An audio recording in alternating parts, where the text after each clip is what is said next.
Tonight we'll be discussing land use legislation and upcoming housing amendments. And our presenters today are Dan Diaz, our Economic and Community Development Director, and Rachel Marble, our Economic and Community Development Code and Policy Project Manager. Welcome to you both. Thanks for being here. And Robbie, did you want to say anything? Yeah, thank you, Mayor. Good evening, Council. First, a big thanks to Rachel and Dan and all their staff. The information we're going to be sharing tonight is quite complicated. This is stuff that's come up in the legislature over the past couple of years as the legislature continues to push ways for helping there to be more housing, which is great, but it does on the local level create some challenges. And so Rachel's going to walk us through tonight about what those things are so the council can be prepared, because some of these things are going to need to be adopted as is from the state. So with that, I'll turn it over to Rachel. Good evening, councilors. My name is Rachel Marble. I'm a Code Policy Project Manager in the Economic and Community Development Department. As mentioned, I'm going to talk to you all about some legislative updates specific to housing this evening. So this list is not conclusive. It's not all of the legislation that's passed that's relative to land use, but as you can see, there's been a big focus on housing. There's been a couple of other things that have been focused on by the legislature that are represented in that other category, which include childcare facilities, residential treatment facilities, middle housing and land divisions. But I'm going to focus on housing tonight because there's some big upcoming changes specific to housing applications. So just first of all, to go over the legislative intent of some of these bills. They are aimed at reducing barriers to the land use process for housing production, and mostly focused on procedures for housing for land use applications, some of which we'll see tonight. There's also been a focus on, or a shift of focus on public involvement occurring earlier in the process, so at the community planning, comprehensive planning stage, rather than on a case-by-case basis during the land use process for development. So just a quick overview, reminder of land use procedures, because like Robbie mentioned, it is very complicated. There's 4 types of land use procedures, ranging from a type 1, which is like a fence permit. It's a ministerial permit you get over the counter, all the way to a type 4 land use procedure, which is a legislative procedure, which is what a code amendment would be brought to you all as. For this evening, the procedures that we're going to be focusing on are both type 2 and type 3 procedures, which are administrative. Type 2 is administrative, so those decisions are made at the staff level. There's no public hearing.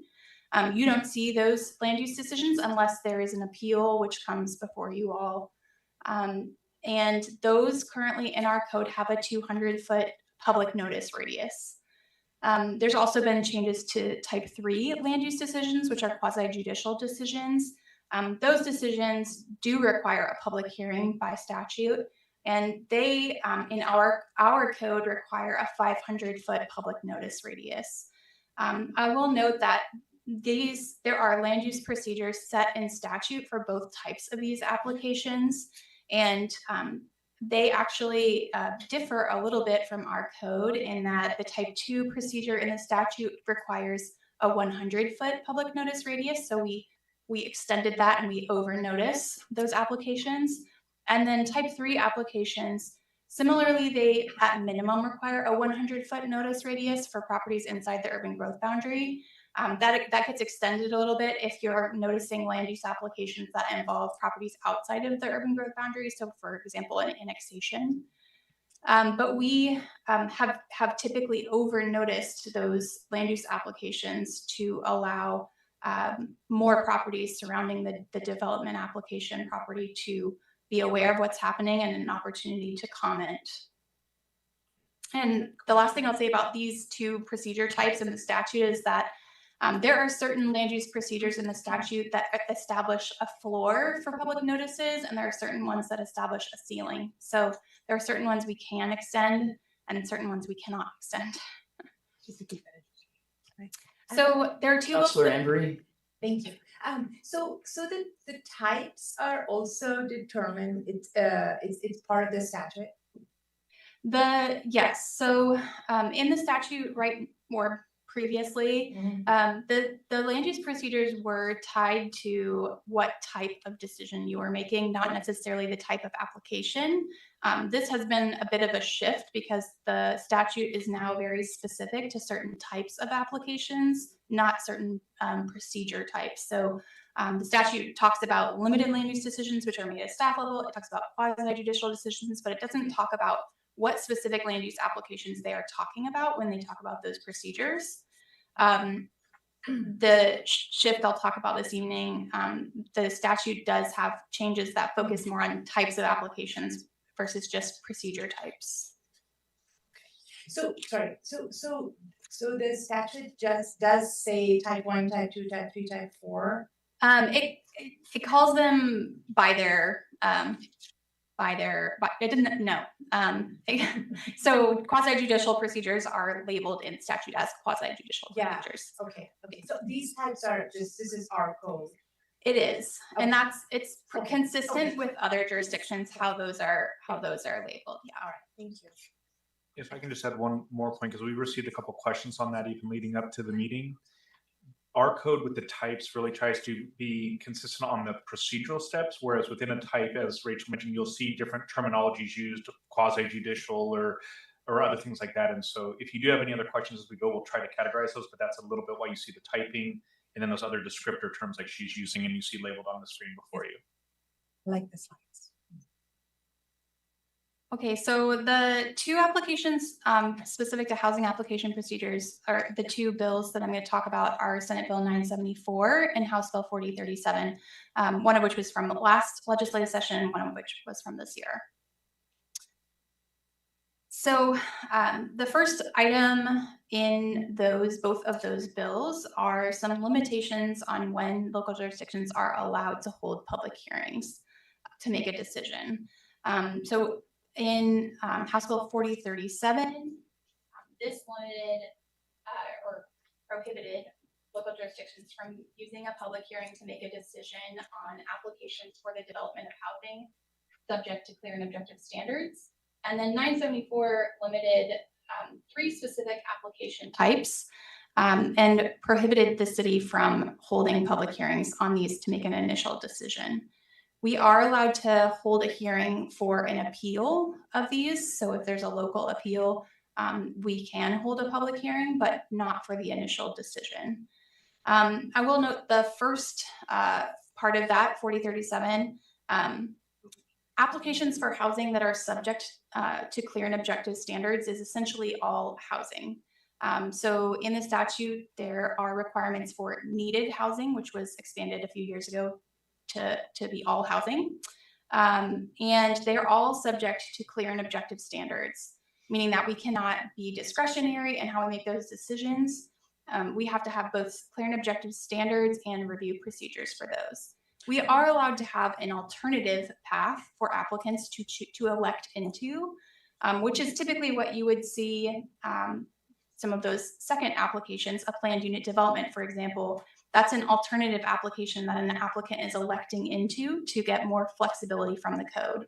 And those, the clear and objective ones have always been made without a hearing, but the alternative applications, such as a planned unit development or variances, adjustments, are discretionary applications. So they have been made with a public hearing because of the discretion. Councilor Alcare? Yeah, I have a question, couple of questions. So was there a problem with public hearings?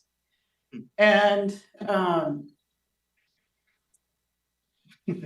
that's my first question. So I'll let you go ahead and answer that and see if I have my second question. I think there's a perceived problem to public hearings. The barriers for housing production, I mean, that's a wide array of things. And I think, quite frankly, the legislature has been throwing whatever they can at reducing those barriers. There are procedural requirements that go along with public hearings that extend how long it takes to make a decision. So typically, like a staff level decision, for example, that's in Hillsboro. While we have 120 days to make that decision, we typically make it within 4 to 6 weeks. A type 3 public hearing application, you're looking at more like 2 to 3 months to get a decision. because we have procedural requirements like noticing and like publication and setting a hearing before either you all or the planning commission, things like that, that make that timeline extended.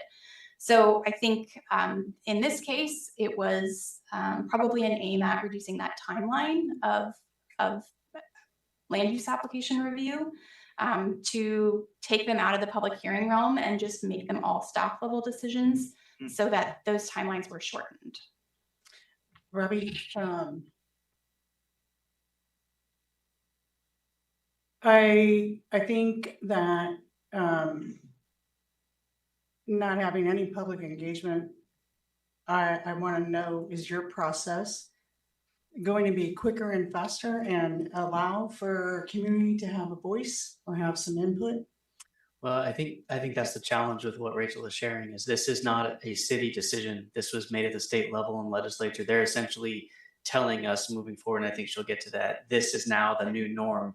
All cities have to abide by this new state statute, which does not include the normal amount of communication and engagement that we would have normally done. As she mentioned, I think their thought is this will hopefully shorten things. I don't know if that's the case, but that's what we're now being told that we have to do by the state. That puts us in a hard position. And furthermore, all those permit types that you showed before, sort of going to allow the state to make decisions about what's going to happen here, regardless of what we think on this city council and on behalf of the constituents out there. Okay, I think it's important for public to be aware of that. Mm-hmm. Okay, so based on the new requirements around public hearings or the prohibition on public hearings, this is a list of applications that you all currently have decision-making authority for in the development code. After July 1st, 3 of those, which are specific to residential development, you will no longer have decision-making authority for, and that's specific to residential. So you'll continue to see non-residential applications for planned unit developments, which are very, very rare, and we have not seen one in a very long time. And zone changes, if they're not residential zone changes, those would continue to come to council. You will still see planned unit developments and zone changes as a map change ordinance. That's one of the awkward parts of the legislature prohibiting public hearings is that, because of the way things work, these still have to go to council because we do not have the authority to change the zoning map without city council. So things like the planned unit development, which is a zoning overlay in our code, and a zone change, while we can make a decision on those items, we can't update the zoning map without council. So those will come before council as a map change ordinance with 2 readings because it's required to have 2 readings. So back to kind of the intent of removing public hearings and shortening the timeline. While it eliminated a public hearing for these items, it didn't necessarily eliminate or shorten the timeline because of kind of procedural requirements like that, where we don't have the authority to update the zoning map per our charter. So it still has to go to council. The removal of the public hearing does, remove discretion, and it removes, whether that's a benefit or not. Obviously, it's removing the opportunity for public comment at a public hearing, but in some circumstances, for housing particularly, where we don't really have discretion in those applications, it is eliminating a public hearing that might give the public an opportunity to comment where they don't actually have necessarily power to change things because there's very limited discretion in those. I can just want to point out a couple that maybe some of those will be about public transit and whether or not that plan for whatever community may or may not be near public transit, and the folks community intended that might be living there may be reliant on public transit. So I can see why people might have concerns and may want to point things out that may be within the city's power to do something about that. I don't know. You guys are the experts, but that's what I'm gonna recommend. Thank you. You can keep going. Oh, sorry, Councilor Case. I know we're not done yet, but I'm wondering, this sounds like a pretty big change and that there's gonna be some bumps along the way, but I'm wondering if maybe we could get an update in like 6 months at how it's going, just to work out some, like, give you guys an opportunity to kind of figure things out, and then can we plan for an update on this at some point in the future, just to see if there's, I mean, I don't know, if we would need to like give pushback to the state and say, hey, this doesn't. You're thinking like August 1? Give it a month or? I would suggest a little longer, only because honestly. it really is dependent on when and then which projects come in before we even know if there's like some examples to share. So maybe we look later in this year, and once we feel like there's been enough projects that we've gone through this new process on, that we can then come back to council and say, here's what happened. So I don't know that I want to commit to a date yet, since we just don't know what projects are going to be coming this fall. But once we have enough of those projects, we can come back. Okay. Yeah. One other indicator of how well it's going may be whether or not you start seeing appeals of these applications, because there are certain applications that, while you're no longer making the decision, you may be making a decision on an appeal hearing if that were to occur.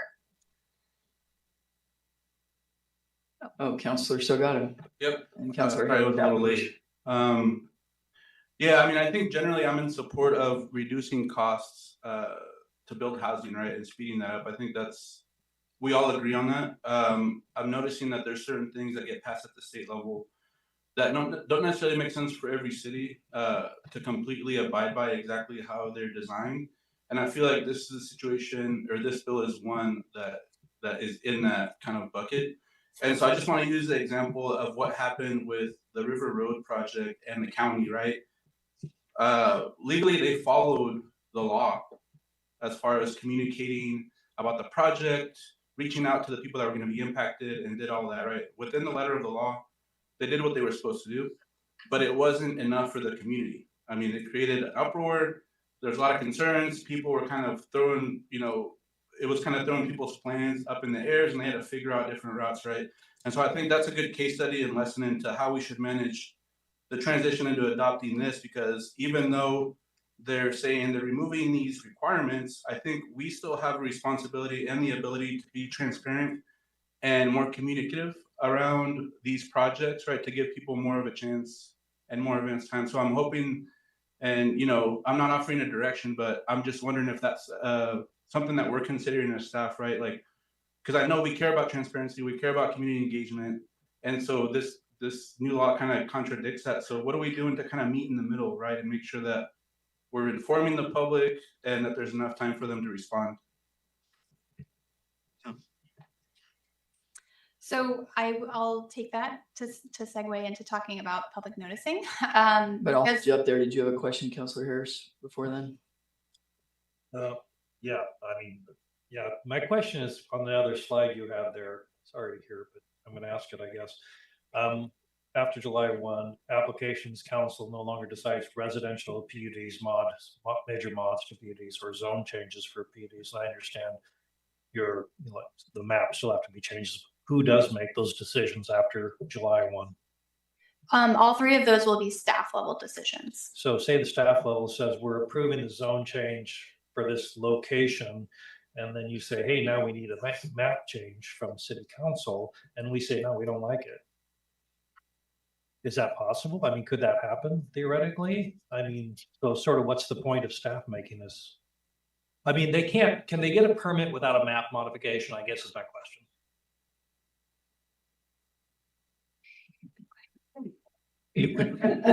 Well, it just seems It depends on what the proposal is and what the current zoning is. So it is a bit site specific to your exact answer. If the property was zoned some form of residential and their permit was compliant with the codes and the policies that the council had previously adopted, staff would seek to implement that and approve based on those code elements. Now, if it was a non-residential zone or they're proposing something that was not allowed in the code, then they could not get the permit without a potential map change that would then enable that to happen. So if it was an R, what do we have, R 6.5 or something? And they file for a PUD because they want to do slight, sort of major changes to it. And staff approves it. Now, I know most of the time you look at the maps and it'll have a little zone, it'll say PUD right on your map, right? And I'm assuming that is supposed to be changed based upon your finding, and you issue the permits, but we haven't changed the map and someone objects to it on whatever. Council says we don't agree with this. What happens with that project? Do we know? Have they considered that at the legislature? What happens if council says we don't agree with staff's decision? I think that that's one of the kind of procedural gray areas and awkwardness of this specific legislation is just that there are procedural steps that weren't necessarily considered.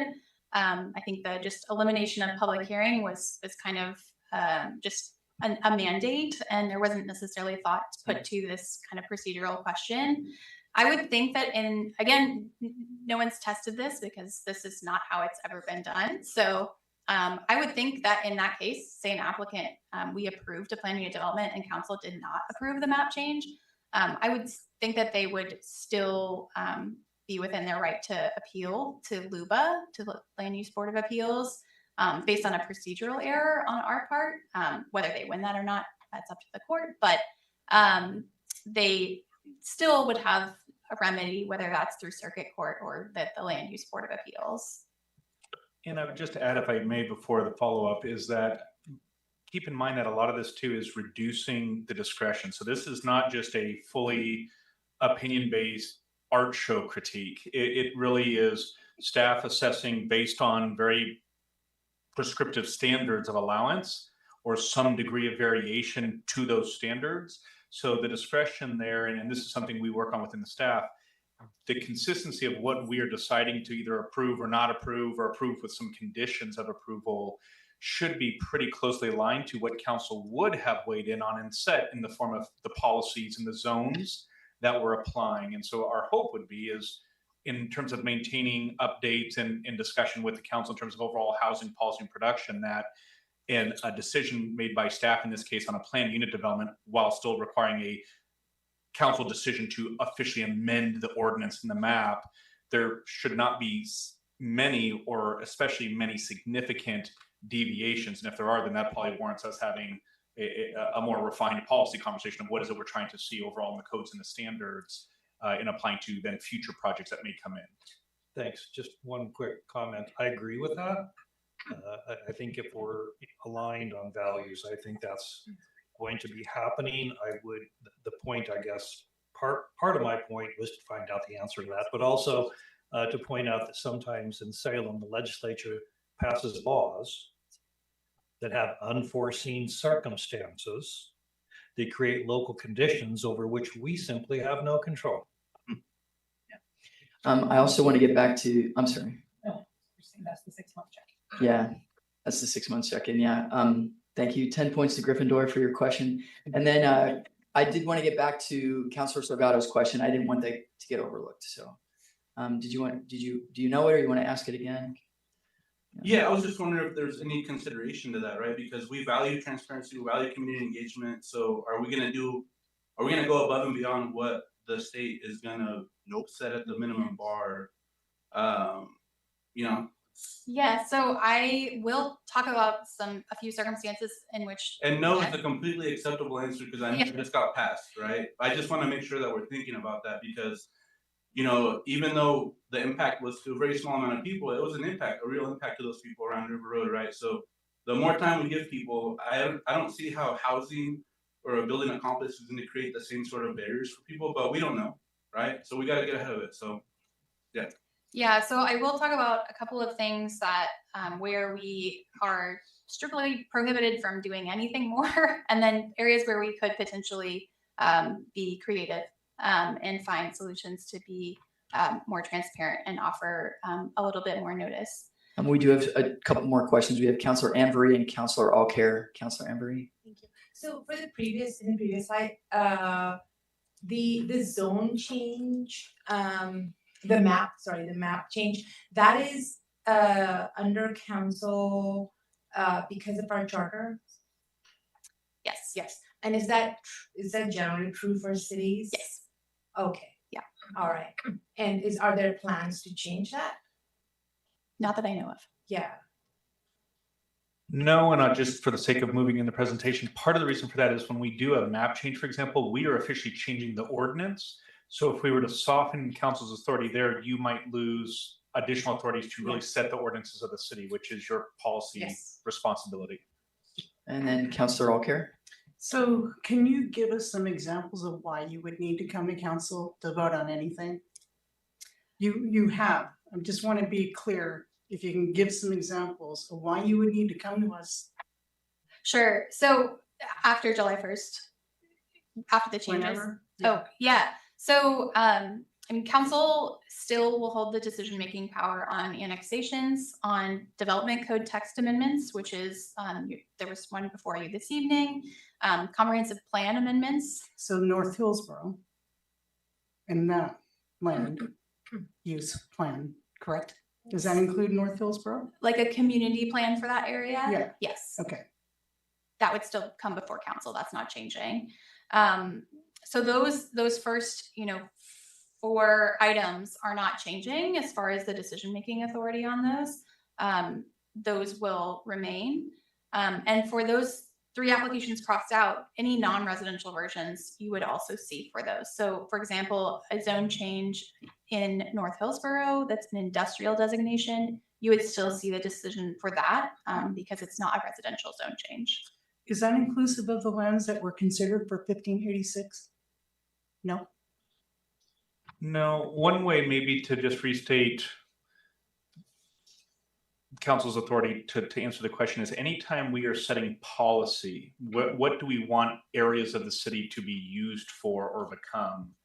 That level of planning and policymaking, council ultimately makes the final decision on that. And so that would be true for North Hillsboro, South Hillsboro, changes to downtown plans, wherever we're saying these are the general types of land uses and infrastructure we want in an area kind of in a broader approach, that still comes to council. It's when we are now implementing those plans and codes, especially on residential projects, that those would not come to council anymore. So maybe that slightly said it a little bit differently, but maybe that helps to where you throw it in. Same thing with annexations. You're changing the city boundaries and authority and service responsibilities of cities. That has to still come to you no matter what, residential or commercial industrial. We can always say no. As a council, we can always say no. We still have that authority. It depends on which of those areas you're in. There are times like annexation, we can deny, but it's important to keep in mind that there's approval criteria. So if an applicant is meeting certain approval criteria, you can say no, that decision is not likely to stand and will likely be appealed and we will lose. On the policy front, you can also say no, but there are certain times where you or the city overall has a responsibility to plan for an area. What you want it to be is where we still need to get to some form of yes, but you can say no or no but, and we can look at something else there. But like imagine if, for example, in Aranco, if we just didn't plan that area, that's a problem. So no, we're not going to plan it might not be an answer, but no, we don't like that part of the policy. Can we consider a different policy is definitely appropriate. Did that answer your question? Yeah. Okay. And one other thing to mention of somewhere you could say no is a community development code text amendment. So we'll have to adopt development code text amendments to put this statute into our code. That will come before you all in June. The caveat that I have for that is these are requirements in statute. So if we don't adopt them into our code, they still stand and they will apply directly to land use applications. We don't have, it will just be more confusing because it will not be in our code. And applicants will have to, and property owners would have to look at our code statute and put everything together to figure out what applies to their property. So that's the benefit of putting it in our code is it's easier for people to understand what applies to their property. But while you could say no to that text amendment, it will still apply. July 1st, it will still apply to any land use application that's submitted. Okay, Councilor Embry has a question. I also want to remind the council that I love the interest and the passion, and we have to finish this briefing before 7, ideally before 6:50. So, Councilor Embry. Thank you. So my question is, so there are multiple statutes listed here. And there was just one new one that was passed in 26. So why are the 2025 ones affecting us now? Yeah, so they all have different effective dates, and some of them have multiple effective dates within them. So, for example, 2138 from 2025 had multiple implementation dates in it. So you'll continue to see that one again. You'll see it in the fall again, because there are certain sections of that bill that had different implementation dates. Cool. Thank you. Okay, let's keep going. Okay, so the second thing within those bills was some required changes to public noticing. It's the same applications that were in the public hearing changes. So the required changes to public notice within those bills, those 3 specific applications that are in Senate Bill 974, those currently have a 500-foot notice radius because they are require a public hearing currently. As of July 1st, Senate Bill 974 requires a 100-foot notice for those applications. They will now be type 2 applications instead of type 3 applications. And Senate Bill 974 set a floor. It did not set a ceiling, so we can go beyond that. And then secondly, 4037 set a new public notice radius for applications for the development of housing subject to clear and objective standards. And that was set at 100 feet and it cannot be expanded. It can only be sent to property owners within 100 feet. So an example of what that looks like on a map, these 2 properties came into the city within the last few years for an annexation and zone change and subdivision. This is the 500-foot notice radius, and it is hard to see on the map, but all of the dark blue properties would receive the public notice for this application. This is moving forward. The annexation is the 500 feet still, and this application originally went to 81 people whenever it was annexed for the annexation and the zone change. So then after July 1st, that's what the notice radius would now look like if we were doing the either minimum or maximum in the case of the subdivisions. So a subdivision is a application for housing subject to clear and objective standards. So a subdivision, we do not have the ability to extend that. It's set at 100 feet. That application would only go to 17 recipients. The zone change, we do. So that's where I've provided 2 options, essentially, in places where we could elect to go beyond the requirement. So the option 1 would be just using the 100-foot notice radius, which is what is required as a minimum. The option 2 would be using our standard notice radiuses, which are beyond the current requirement in statute. So those 3 applications will be now a type 2 application staff level decision. So they could have a 200-foot notice radius. And then secondarily, if any of those applications were to be submitted concurrently or in a consolidated application with type 3, a higher level, we could elect to over notice any application in their consolidated application. So for example, the zone change, which was changed to 100 feet in the statute, if that was submitted with an annexation, we could notice both of them together at 500 feet. So someone's getting not one notice, and that's kind of aiming to get at that discrepancy that might occur where some property owners are getting an annexation notice, some property owners are getting a zone change notice, and then unfortunately some property owners will be getting the subdivision notice, but that one we cannot change. There was no limitation in the statute, and there has not ever been before on posting public notices on the website. So that has not changed with the statute. We can continue to at our risk, at our legal risk, I guess, can continue to post notices on our website, which we do. There are also certain applications that we post on site, like an annexation, and there's not a prohibition on doing that either. And then lastly, we are, to get to the question of what could we do to keep people informed of what's going on. We're launching a new software platform called Open Hillsboro in July, which will greatly increase the transparency of applications for land use and for permits in the city. And someone would have the ability to go on to that, look at their property and look at applications that have been submitted, whether that's land use applications or permits around their property, which you don't currently have the ability to do. We have not had an online platform for that previously. So that's a big change, and that's something that will make that information more readily available. Councilor Emery? Thank you. So Open Hillsboro has been planned as a response to, no, it just happens to be art. And is it only for residential? Oh, okay, very cool. Thank you. Yeah, just a quick note on that. Open Hillsboro will be for all development applications, land use applications, permits across the city. While it wasn't done in response to this legislative changes, it was done in the spirit of trying to increase our ability to facilitate development applications and continue to grow and increase transparency and access into that information for the broader community. Right. So the last thing I'll touch on within the bill, this one is specifically in House Bill 4037. This introduced new limitations on appeal rights for housing applications. So housing applications that are subject to clear and objective standards have been reviewed at a type 2 staff level decision, which they will continue to be.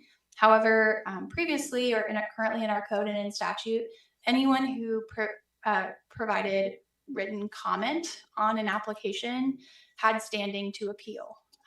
And that's anyone in the public or the applicant. This bill limited the appeal rights to the applicant only and prohibited the public from appealing housing applications subject to clear and objective standards, both locally and to the Land Use Board of Appeals. So that is a big change. Obviously, those applications previously had appeal rights for the public, both locally and at the state level, and that has now gone away, and that's not something that we are able to change. So how are we communicating these changes to the public? We have put information about these upcoming land use changes in City Views for the May edition. We have an expanded, and that's a short blurb in City Views, which points you to the website to a longer news article that's explaining these changes, and that's live now. That blurb also went in the Happening in Hillsboro email in May and points again to the website with expanded information on that.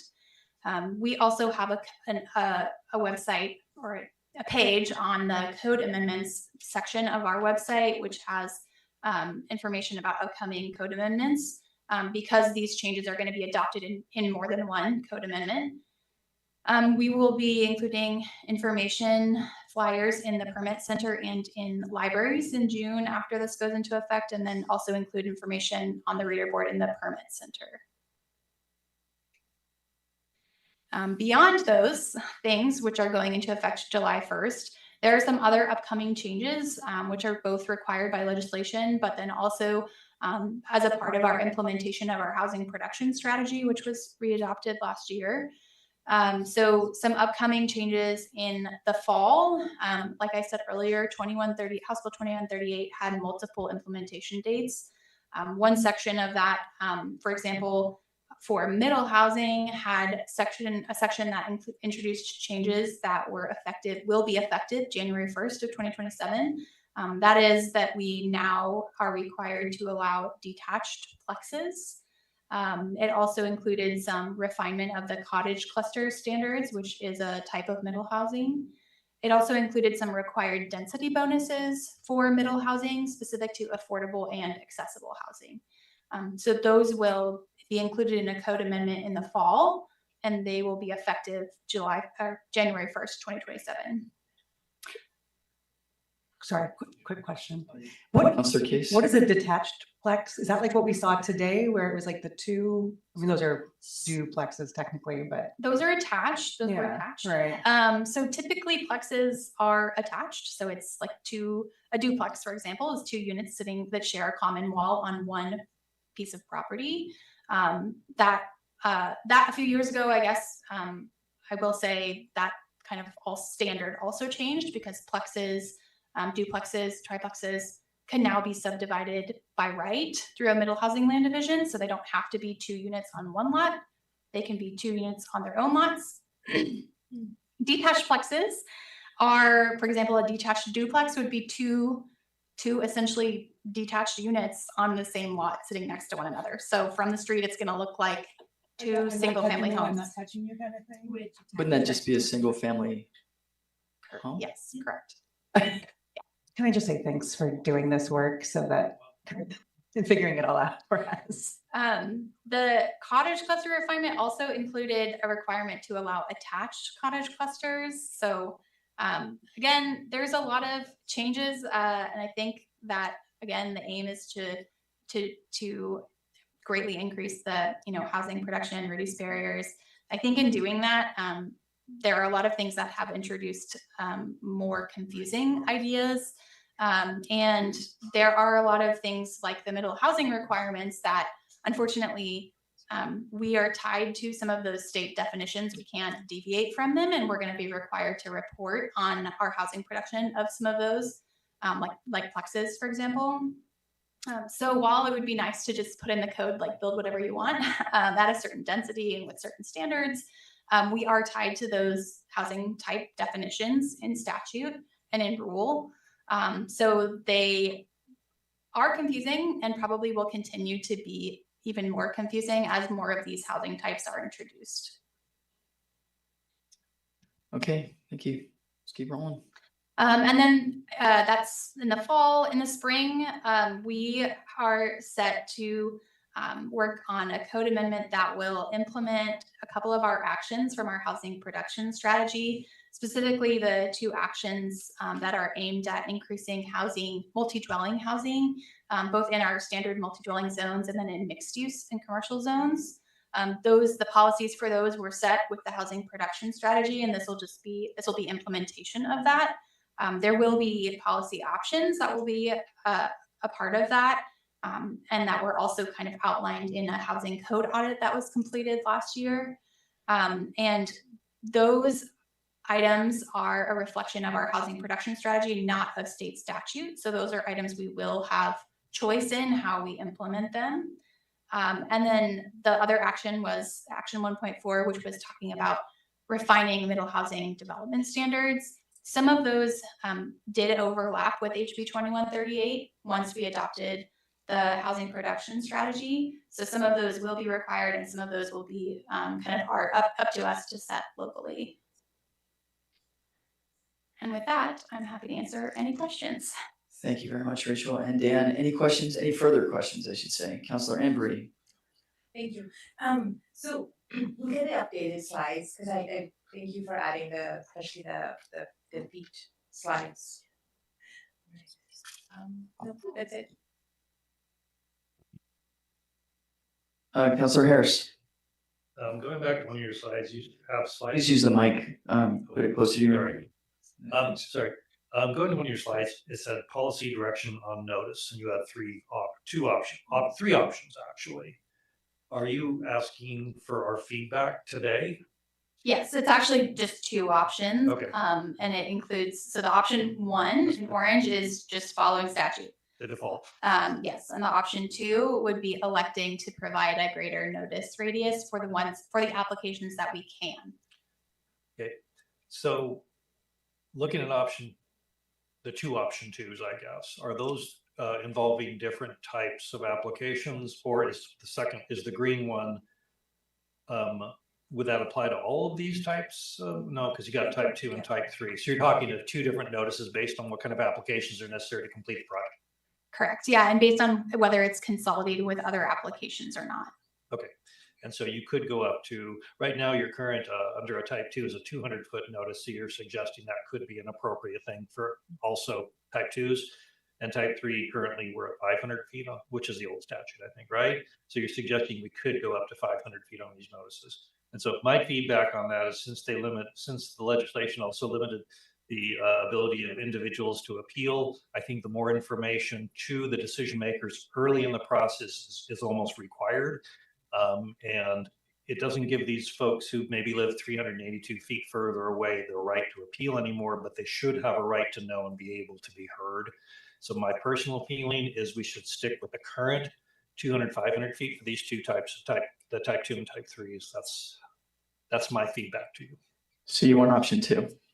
2 option 2s, yes. 2 option 2s. Yeah. 2 option 2s, thumbs up.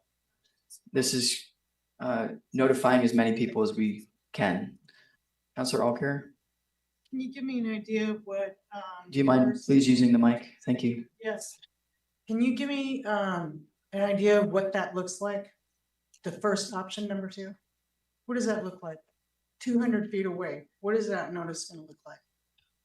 I don't have an example on a map of what 200 feet would look like. I mean, and it will obviously change depending on what's surrounding it. So this example, the golf reserve golf course is next to this application. So that takes up a large chunk of, if that properties around it are really dense, it'll go to a lot more people.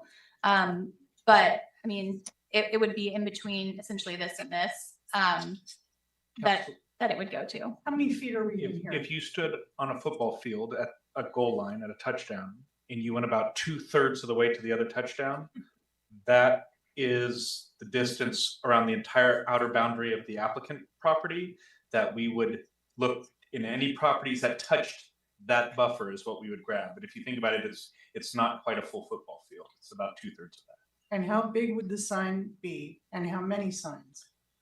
So it wouldn't be a sign, it's a mailed public notice that goes to the property itself. We do site postings for certain applications like annexations, but most applications get a mailed notice to the surrounding properties. Another kind of like distance example might be that for a 200 foot, you would definitely be capturing properties across the street. For some of our larger roads, like 5-lane roads, the right of way is over 100 feet wide. So you wouldn't even be capturing properties across the street if you were using a 100-foot notice radius. But everybody would get a mailer. A mailed notice, to their home. And 200 feet is the maximum we can do for that type, right? So it says 100, but what we're saying is we want to go maximum, right? The 200, and then the other type, we want to go maximum to the 500.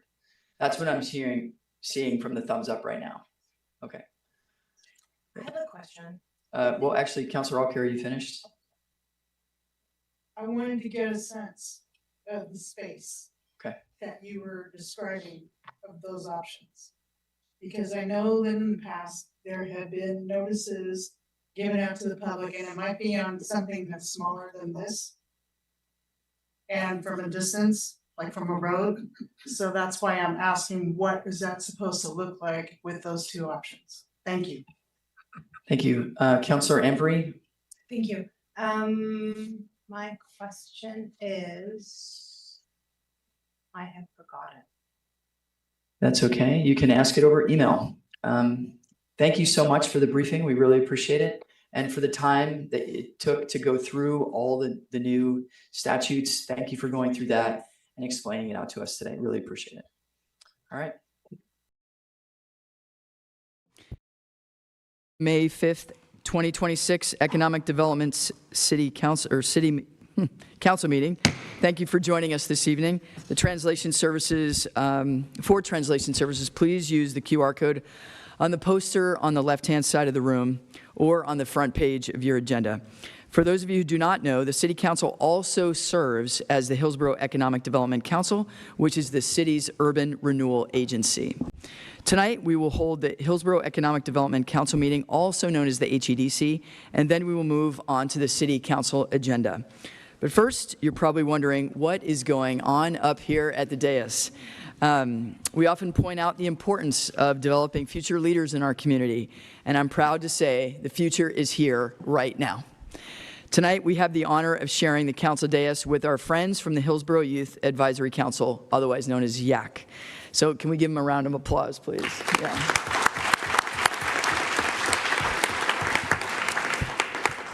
So they are here to get an up-close view of how local government functions by shadowing the council and various city employees. Our hope is that this experience gives them a deeper understanding of how decisions are made.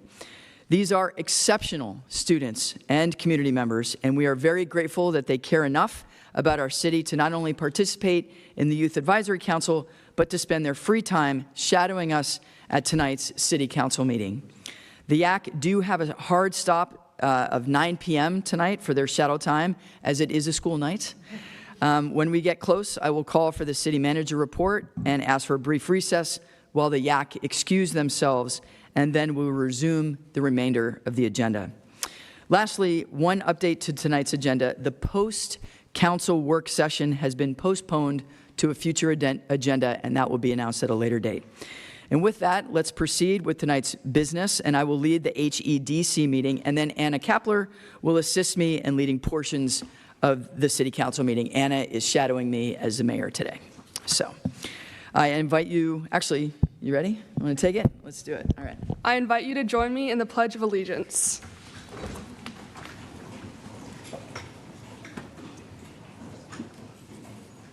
I pledge allegiance to the flag of the United States of America and to the republic for which it stands, one nation, under God, indivisible, with liberty and justice for all. Amber, may we have a roll call? Mayor Pace. Here. Councillor Alcaire. Here. Councillor Case. Here. Councillor Harris. Here. Councillor Anvery. Here. Councillor Salgado. Here.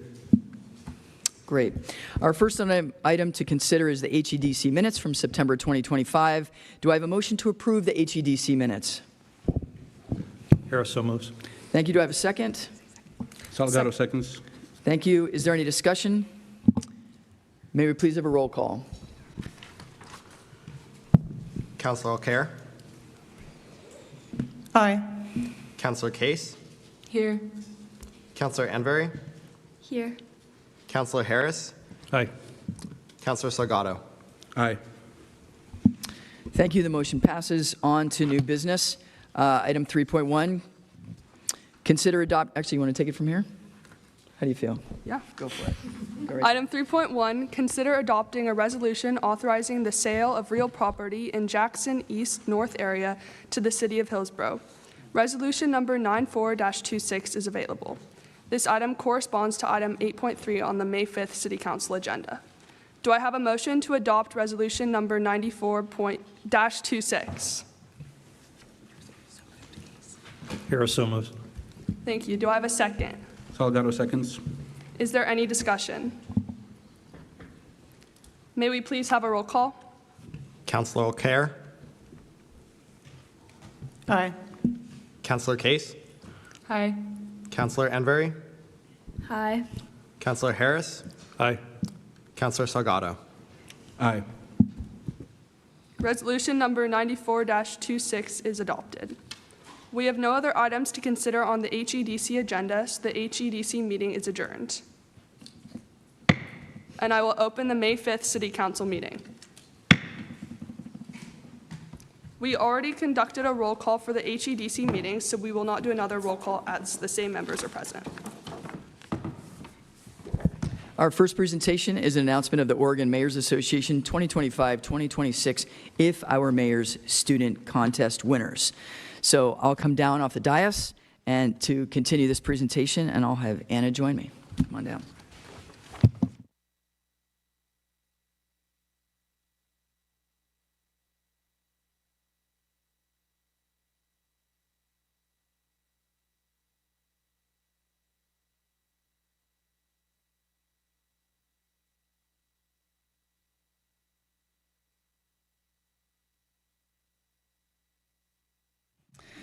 So the If I Were Mayor contest is a poster contest that is hosted by the City of Hillsboro for students in the 4th and 5th grade within the Hillsboro community. The posters should answer the questions of how students would act and what they would do if they were mayors in their cities. We were lucky enough to have 70 submissions from local elementary schools, including submissions in English and Spanish. The City of Hillsboro Youth Advisory Council had the pleasure to vote on their favorite 3 posters. The first place winner is then submitted to a statewide level contest hosted by the Oregon Mayors Association. We are excited to recognize the poster contest top 3 winners at today's City Council meeting. The posters from these participants showed great creativity and a clear vision of their plans for the city as positions if they were mayor. Here to assist is Itzel Abascal Guerrero, this year's Youth Advisory Council intern and advisor. Itzel, can you come up? Hey, how you doing? Good, how are you? Good, good. All right, so winners, once you are called up, please stay in front so we can take a group photo at the end. So the third place winner is Emerson Harris, a 4th grader from Imlay. Emerson, come on up, come on up.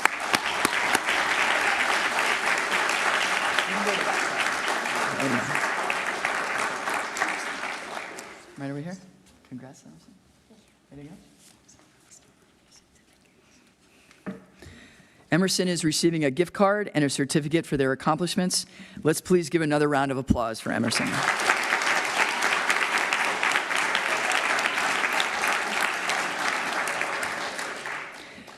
The second place winner is Landry Leavitt, a 4th grader from Imlay. Landry will be also receiving a gift card and a certificate for their accomplishments. Is Landry here? Come on up. All right, yeah. Congratulations.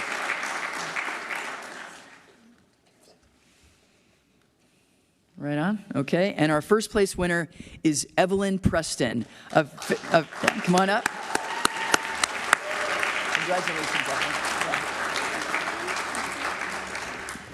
Evelyn Preston is a 5th grader from Katama Elementary. Evelyn's poster has been submitted to the statewide contest, as well as receiving a gift card and certificate for her excellent work.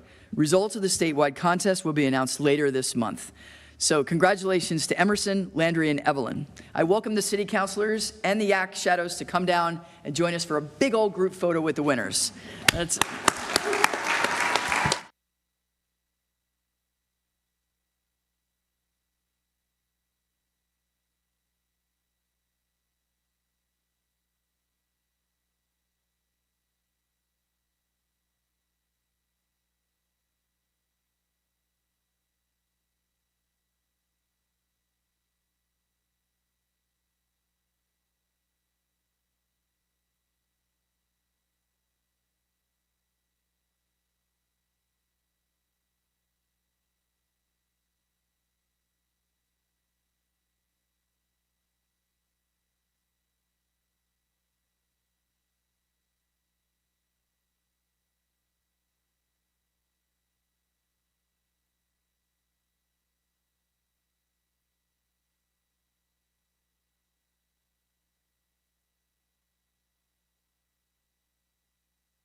The next thing we're going to cover is a proclamation recognizing Asian American, Native Hawaiian, and Pacific Islander Heritage Month, and Anna will read the proclamation.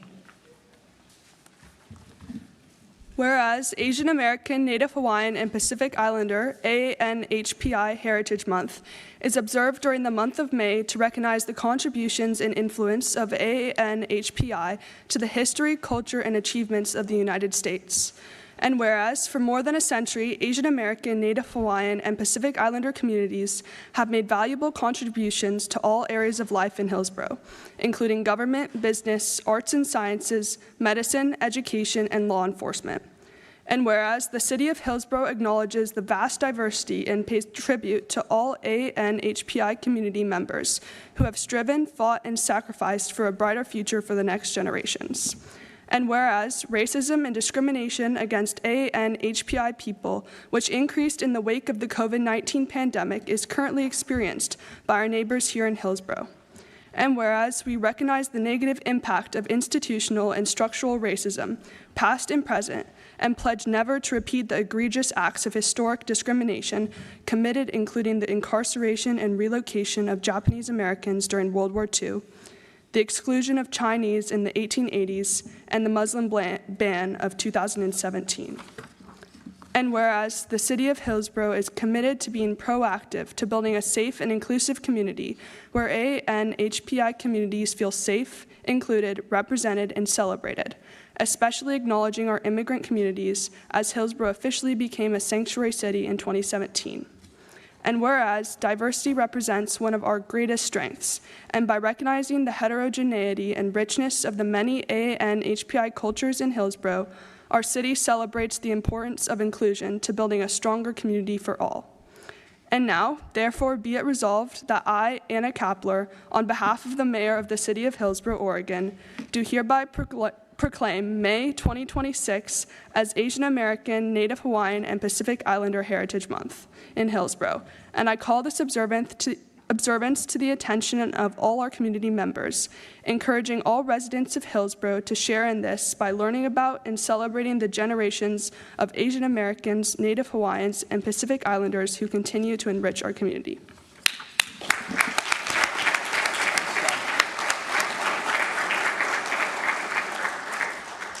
I'd now like to invite Tom Arnold, Kendall Reed, and Nikki Iverson up to the podium. And just so you all know, Tom Arnold runs Public Works, Kendall Reed runs Parks and Rec, and Nikki Iverson runs our Water Department. And Anna will read a proclamation regarding Public Works Month. Whereas public works professionals focus on infrastructure, facilities, and services that are of vital importance to sustainable and resilient communities like the City of Hillsboro. And whereas the health, safety, and quality of life of the people of Hillsboro greatly depend upon our city's facilities and services. And whereas Hillsboro's infrastructure could not be provided and maintained without the dedicated efforts of public works professionals who are engineers, managers, operators, and employees from government and the private sector. And whereas public works professionals are responsible for building, improving, maintaining, and protecting our community's public buildings and grounds, transportation system, water treatment and distribution system, sewer treatment and collection systems, and other essential facilities and infrastructure. And whereas it is in the public's interest for all community members to understand the importance of public works and public works programs. Therefore, be it resolved that I, Anna Kapler, on behalf of the Mayor of the City of Hillsboro, do hereby proclaim the week of May 17th to 23rd, 2026 as Public Works Week. Furthermore, I encourage all Hillsboro community members to familiarize themselves with our public works facilities and services, and to recognize the important contributions made each day by employees in the City of Hillsboro's Parks and Recreation, Water, and Public Works departments. A community event will take place on Saturday, May 16th from 9 a.m. to 1 p.m. on the Tom Hughes Civic Center Plaza.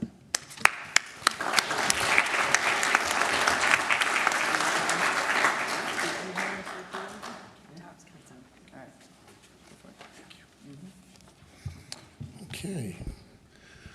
Mayor Pace, members of council, members of our Youth Advisory Council, Robbie, Raheem, Simone, Amber.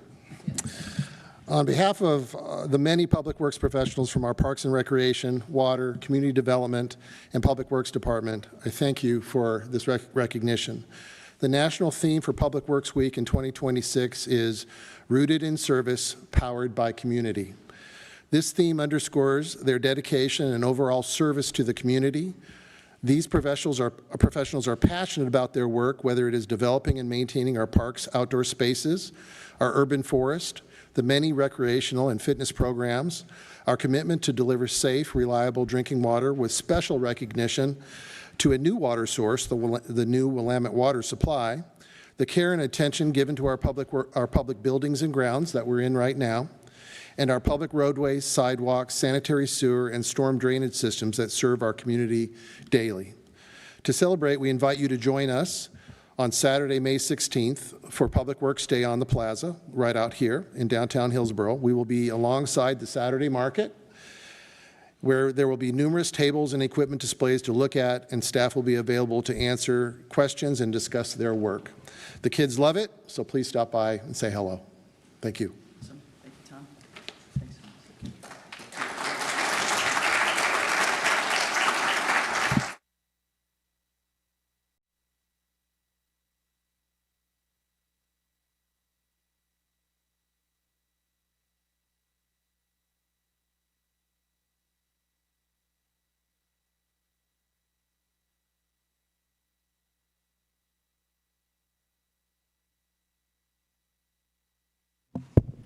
Next up, we will hear a recap of the NLC conference from the Youth Advisory Council. But City Manager Hammond will start with a brief introduction. Thank you, Mayor Pace and Anna. Good evening, Mayor and members of the City Council. It's my pleasure tonight to introduce a group of young leaders who represent the future of our community. Tonight, we are joined by members of the Hillsboro Youth Advisory Council who recently had the opportunity to attend the National League of Cities Conference in Washington, D.C. This experience allowed them to engage with youth and elected leaders from across the country, learn about how local government and federal government intersect, and share perspectives on issues that matter to our community. Opportunities like this are important. They're an important part of how we continue to invest in developing informed, engaged, and confident civic leaders here in Hillsboro. This evening, they will be sharing reflections from their experience and what they learned during the time at the conference. Their presentation will help highlight the value of youth participation in national conversations and how these experiences translate back to our local community. So with that, I will turn it over to the Hillsboro YAC youth delegates.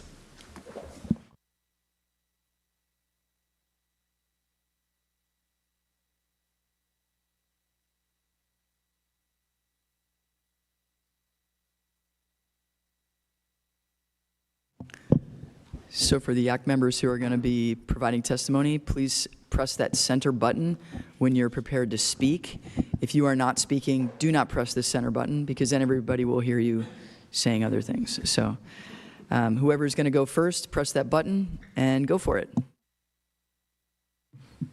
Good evening, City Council. My name is Benjamin Barnhurst, and I had the honor of being a youth delegate to represent Hillsboro at the National League of Cities Conference in D.C.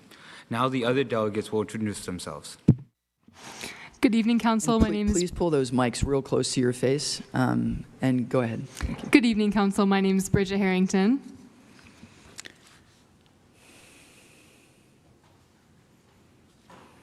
Hello, my name is Joe Amonio. Hello, my name is Nicole Yalakangachi. I'm Sahil Shah. Good evening, I'm Vihan Kinney. And now Sahil will talk about our NLC, talk about an overview of the NLC conference. So at the National League of Cities Conference, we had the opportunity to connect with youth delegates from all over the country over a few days of youth programming and multiple networking opportunities. We were able to see how the different delegations involved the youth in their community efforts and initiatives within local government. And one initiative that particularly stood out to us was with the youth delegation from Florida, where they worked with local youth in their community to prevent a power plant being built by the Everglades in order to protect the wildlife that took refuge there. Now, I would like to pass it off to Bridget to talk more about our speakers. So through attending the National League of Cities Conference, we got the opportunity to attend youth and general sessions. And so with these youth sessions, we had 3 of them that we attended. And in these sessions, we got the opportunity to take part in 3 collaborative youth workshops. And these workshops were really, really impactful for us. We got to speak to other YAC and were mixed in with attendees throughout the conference nationwide. And we had council share-outs, so we got to take ideas back to Hillsboro and note things that were really interesting and key takeaways to us. And then we also got the privilege of attending the NLC general session. And in this general session, we got the opportunity to hear from a variety of speakers and panels, such as National League of Cities President Kevin Kramer, CEO Clarence E. Anthony, and Vice President Van Johnson. And we also got the opportunity to hear from panels. One of them was electees from the state of California, and the other was a panel of lawyers, which included Mary B. Richardson, who was a lawyer from the Chicago Corporation Council. And now I'll pass it off to Vihan to talk about our time spent with you, Council. Hi, everybody. So here's a little overview of our time that we spent with Council and our fellow Oregon delegates while we were in D.C.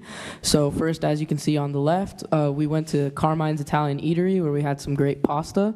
My personal favorite was the penne alla vodka.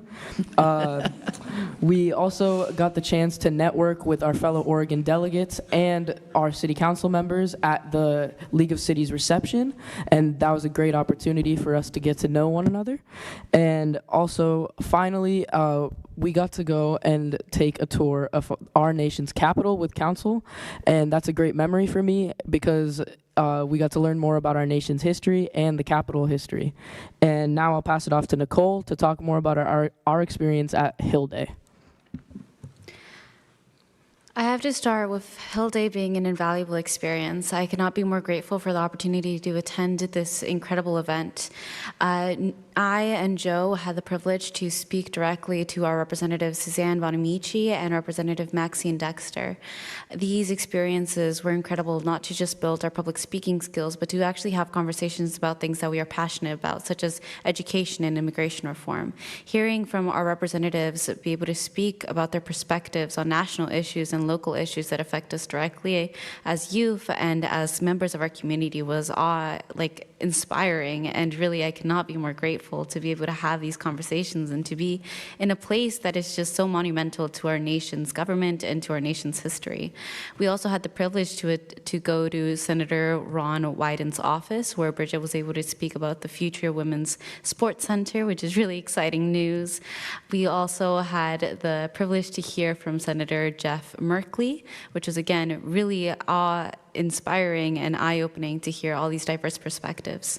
Additionally, hearing from the variety of cities and the youth delegates from other cities across Oregon speak about their community priorities was just also really, really valuable to hear all these other youth be passionate about things that are happening in their community. We can really see where our future is going, and I'm proud to see that. And being able to just be in the Capitol building and have these experiences, be at these events and stand alongside people that are leading our country's government is inspiring as a student, especially one that doesn't really get the chance to go out that far and experience these things. And so I couldn't be more grateful, and I know the youth delegates here share that same vision. Next, Joe will talk about our experience exploring the nation's capital. Oh, sorry. I'm so thankful once again for letting us go to DC. While exploring Washington, DC, we went to a lot of important monuments, important buildings and other museums like the Abraham Lincoln Memorial, Georgetown, and other places. My favorite part was going to Abraham Lincoln Memorial just because of his importance in America, good and bad significance in playing a role in America. Now let's take it to some of our peers to talk about some of their favorite places. I think that my favorite place that we got the chance to explore in DC during our trip was the Capitol building tour. Just getting to go and tour the Capitol and experience that firsthand is a once-in-a-lifetime thing. We also got the opportunity to have a representative from Congresswoman Bonamici's office lead us around the Capitol, and she was just very knowledgeable about the Capitol's history, the nation's history, and was really able to bring a sense of broad connection between the architecture and the monumental figures and statues that are in the Capitol and the significance. And so I think that was my favorite part, and I'll turn it over to Vihan to talk about his favorite part as well. So my favorite part about exploring DC was definitely when we took a small tour of Georgetown University. This was both due to the amazing architecture and its historical feel, and also just to the great energy on campus, and it was just a great experience. Also, I'd like to talk about me and Ben's friendship that we created throughout this trip. So me and Ben were not really great friends before this trip, and we got an opportunity to just bond and connect more throughout this trip. My favorite moment was definitely when this was actually at Georgetown in the middle. You could see that we got to get these churros from a local vendor, and they were probably some of the best churros I've ever had in my life. But yeah, I'll pass it over to Ben to talk more about that. Yeah, one of my favorite Ben, moments. it would be really funny right now if you refuted everything that Vihan said. I don't know this kid. Yeah. Keep going. One of my favorite moments with Vihan is when we went to the old Epic-ville. It was me and his first time trying an oyster, and I just hold that moment in high regard. As well, I fully agree with Vihan. This trip gave me the opportunity to grow closer, not only with Vihan, but all my youth delegates. An example of this is, next slide. Visiting the nation's capital and taking photos there. This whole experience felt unreal, and being able to grow closer with my fellow Youth Advisory Council members made this experience amazing, and I will hold this entire opportunity in high regard as well. Next, I'd like to give the floor to Sahil to end it off with our final takeaways. So our key takeaways from the National League of Cities Conference was that by focusing on the things that you care about, you can have the biggest impact on making changes about those things that you care about. And by doing that, you can naturally fall into a position of leadership and be able to connect with like-minded individuals who share similar values in order to focus on community-based incentives that have the most significant change and impact for your community. And now I'd like to pass it off to Bridget to close out our presentation. So just in conclusion, Council, this was absolutely the experience of a lifetime, and I speak on behalf of all of our youth delegates sitting here tonight. We are so endlessly grateful to you all for this opportunity to travel to DC and to attend the National League of Cities Conference, so thank you so much. We so appreciate it. Thanks so much for coming in and briefing, and then get up here and keep shadowing. All right, good job.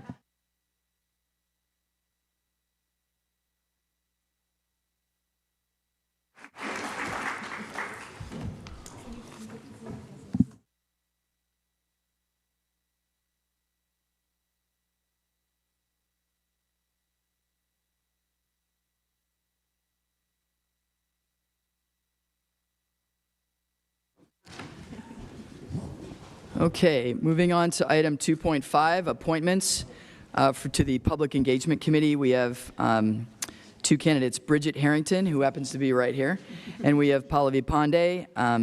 Do I have a motion to approve the appointments listed? So moved, Case. Do I have a second? Second, Anne-Marie. Thank you. Is there any discussion? May I please have a roll call? Councilor O'Carroll. Aye. Councilor Case. Here. Councilor Anvery.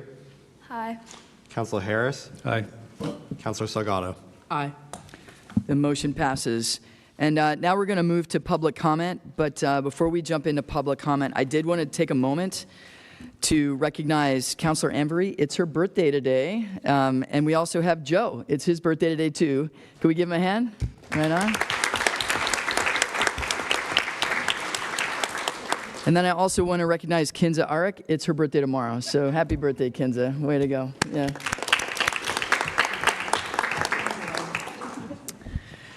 Okay, so we're moving into public comment now, and I have quite a bit to say before public comment, a little bit of information and then direction. So I know that many of you are here to talk about the applications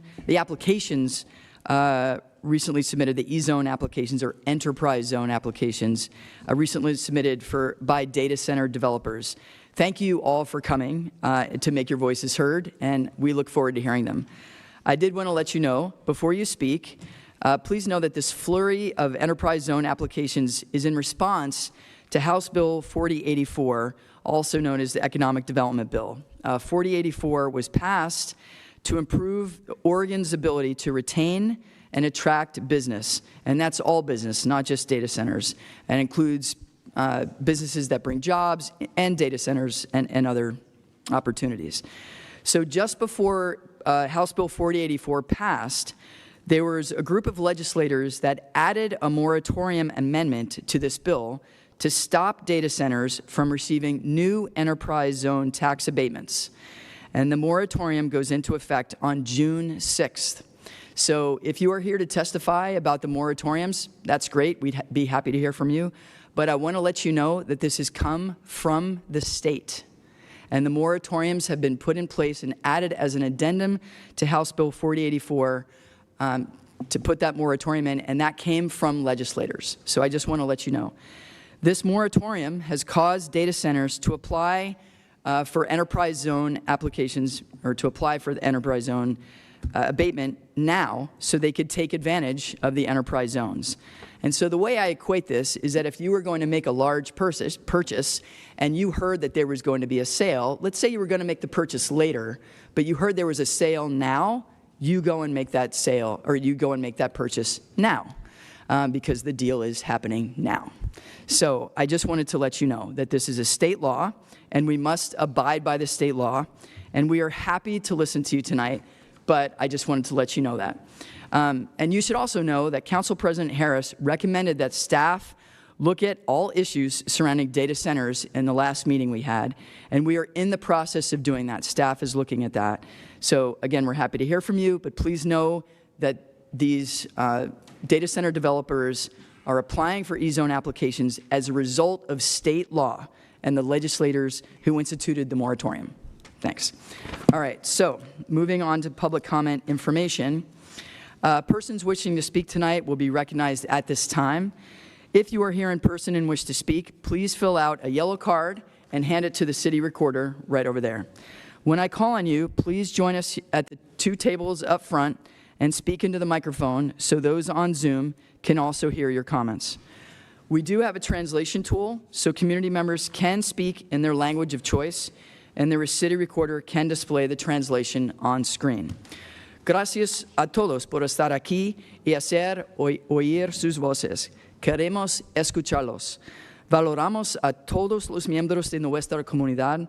Si desean hablar ante el Consejo en español, pueden hacerlo. Rellenen la tarjeta amarilla que se encuentra en la mesa a la izquierda y entréguenla a Amber Rios, the deputy or the city recorder. We have 0 persons registered to speak virtually. Is that still true, Amber? Okay. And the deadline to register to speak virtually is now passed. If you are unable to speak, if you are able to sign up prior to the deadline, you are always welcome to email your comments to the City Council at any time of day. Please know that this is public comment, and it's time dedicated for you to inform the City Council about your views. We will not engage in conversation. We are here to listen. Okay. Comments are limited to 3 minutes, and we'll begin hearing from the following people. So first up is Destin Brown. Destin, you can come up and take a seat in front of one of the mics. Next, we have Denise Van Domelen, Leif Eccles, and Simone Campbell. Those are the first 4. You can come up, and I'll call on you in that order. We'll put the timer up above so you can see that.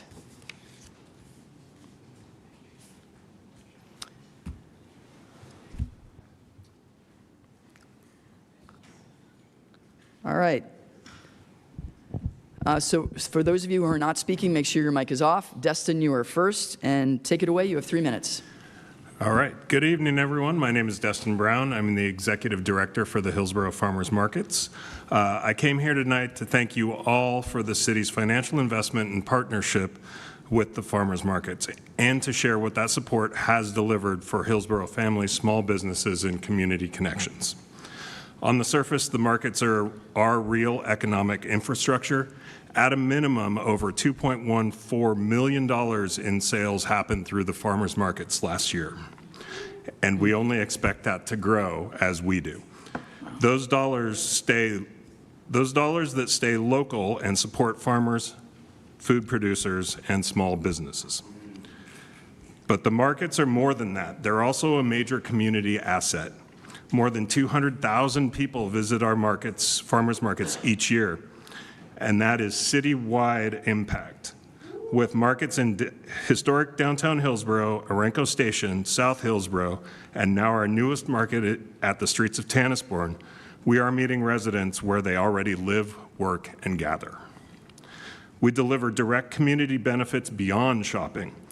By supporting food access through SNAP and Double Up Food Bucks, we were able to disperse over $30,000 of matching funds last year alone, which assists those of us that are the most vulnerable.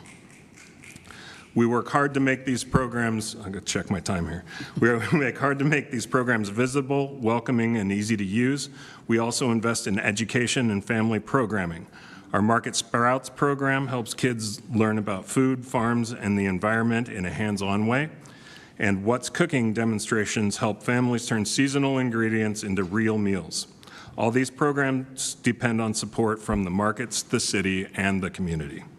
I want to especially recognize a key expansion that our partnership with the city helped unlock this year, our winter market. It extended the benefits of the markets beyond the traditional market season, and I want to publicly recognize Rahim Harji as a driving force behind the winter market and a major reason we were able to bring it to fruition. In closing, we take seriously that public support and investment should create public value, and we're proud of what this partnership has delivered. I'm excited about what Hillsboro can continue accomplishing when we invest in community-based infrastructure like the farmers markets. Thank you. Thank you. Thank you. Paige Mendocino, you can take that spot. Denise Van Domlin, you are next. Denise, you have 3 minutes, and the timer's up there. All right, thanks, Mayor. Go ahead. Councilor and Mayor Pace, I'm back. Good to see you all again. I'm here for a request again to please approve the new street names, Wally, named after my father, and Beaver, as an exception to the street naming policy to be added into the database to then be put on the final plat that's in process. As I have stated in my written testimony that I submitted,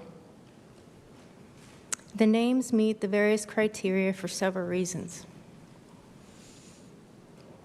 But just a few is a history of the Van Domlins. My father, Wally, being one of the relatives known here for the Dutch area history and community especially, he lived a significant life making a difference, contributing on a daily basis to this community for what it was and what it is today, what it has become. A significant request to simply name and honor with his street name as promised to do for over 40 years ago. You all know the story I've shared along the way. Beavers, what can I say? Which are native to North America, go back to early American culture and history. And of course, the busy beaver has been instrumental to the region's growth and wealth, that its image is part of our state flag. We are known as the Beaver State, and has been a mascot for various Oregon sports teams around the state. In particular, my favorite, OSU, attending there, and my proud parents. Go Beavs. Please, upon approval for this exception, have the city manager approve and direct the staff to please add onto the plat that is in process. Thank you again, genuinely, for your time and consideration. Okay. Next up is Leif Eccles. Simone Campbell, you'll be next. And then Dirk Knudsen, you could take the place of Denise. Leif. All right, I'm here tonight to speak out against data centers yet again, as many people here are. I understand that the reason that a lot of the data centers are applying for the easy tax abatements right now is because the moratorium is about to go into effect. But those applications do highlight some of the concerns that we've raised, which is that these data centers do not create jobs. A lot of the information is not filled out or it's redacted, but at most we see that one of the data centers only employs 22 people. Some only employ 9 people. So when we're giving them 3 years of zero property tax, that's no money going to our schools, there's only at most 22 people paying property or paying their income taxes back to our town. So how is this actually helping anyone? And what's very interesting, I was driving back from Spokane this last weekend and had the opportunity to drive through some of our more rural areas, both Washington and Oregon, and saw quite a lot of data centers getting put up in farmlands, including the Port of Morrow. And recently, quite a lot of those data centers that are still being constructed are Amazon data centers, and recently Amazon had to pay $20.5 million to settle with Northeast Oregonians because of contaminated groundwater. So we've often heard that these data centers are a closed-loop system, all the water goes in and doesn't come out. And yet, these wells are now contaminated with nitrate. And our mayor ran on an agenda of environmentalism. And yet these data centers, they're going to take our farmland, they're going to pollute our water rates are going up, our electricity rates are going up, and it doesn't feel like the people of Hillsboro are being heard. So I hope that the city will consider the voices of the people and work to stop these data centers from continuing to pollute our land and provide nothing in return. Thank you. And next up is Simone Campbell. Then we have Paige Mendocino and Dirk Knudsen, and Jacob Roloff. You can take that seat that was vacated. Simone, go ahead. Here I am again, Mayor. Good evening, Mayor Pace and council members and junior council members. My name is Simone Campbell, and I'm a resident of Hillsboro, and I'm a voter. This election cycle has brought us some fairly contentious races, from the issue with data centers, to ICE being in our community, kidnapping our children off the streets, to road closures, never ending, putting out poor people and farmers. There's no shortage of polarizing topics. One topic that has galvanized those of us who are paying close attention is the issue of data centers. From the lack of oversight, to land grabs, to tax steals and backroom deals, we are now faced with the task of weeding through the BS. Mayor Pace, voters should be concerned that your endorsement of a sitting senator who put pressure on a local news organization to bury a story that did not put her in the best light, that endorsement, Mayor, makes you complicit in suppressing information and, moreover, First Amendment rights. It makes me question your judgment, your motivation, and your priorities. I'm going to talk about something that's going to be a little uncomfortable for you. It's very recently that I learned your wife is a commander in the Hillsboro Police Department. If I had done my due diligence when deciding who to cast my vote for, I would have found out that the role that she held governs a lot of money. As a commander, 2 areas of concern for me personally is division leadership and executive oversight. This means she has a lot of control over how money is spent. Your wife oversees the business operations branch considered the backbone of the police department. She manages a significant portion of police department multi-million-dollar resources to the tune of about $12 million. If I had done my job as a voter and taken a closer look, I would have had serious reservations about voting for someone whose spouse had that much control. That is a conflict of interest if I ever saw one. If it looks like a duck and walks like a duck, you don't say, "Who invited the pig?" But I know better now. Mayor Pace, I had occasion recently, moving on to a slightly different topic, of watching a council meeting online where you stopped a person from testifying who used an expletive to describe how she was feeling. I spoke the first time here and I swore twice. You never once stopped me. You should maybe consider why that is. I'm calling you now also to rescind your endorsement of Janine Solomon.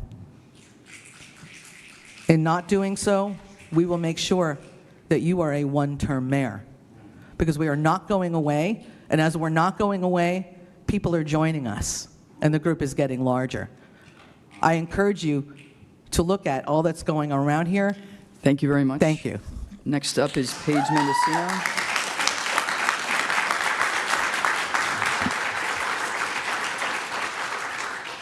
Next up is Vern and Paige Mendocino. You're next. And yep, you're good. You have 3 minutes. Thank you. Thank you, Mayor Pace and members of council. My name is Paige Mendocino. I am a Hillsboro resident, homeowner, and taxpayer, also a voter. I'm here because there seems to be a fire sale happening at City Hall right now. While Governor Kotek has called for a pause on data center tax breaks to study the impacts of our water and our power, our Economic and Community Development Department is doing the exact opposite. They are racing the clock to lock in decades of giveaways for companies like NVIDIA, Adobe, and CoreWeave before the June moratorium hits. And we're not just talking about 5-year deals. We are talking, in some cases, about contracts that will extend into 2050 and beyond. City staff claim that their hands are tied, that if a company meets minimum standards, we must say yes. So let's take a look at what we're saying yes to. A data center here in Hillsboro that's connected to TikTok receives $5.5 million in tax breaks for 11 jobs. So that's $500,000 per job. And I wonder, do any of the small businesses on our Main Street get $500,000 when they hire an employee? When Dan Diaz signs contracts for Flexential or NTT, he isn't just signing a piece of paper, he's signing away revenue for our parks, our roads, and our schools for the next quarter century. We are trading our land and our power grid for high-tech warehouses that employ fewer, in some cases, than 20 people. In today's Oregonian article, Council President Harris asked if these decisions should be elevated to the council level, and I am here to say that I believe the answer is an emphatic yes.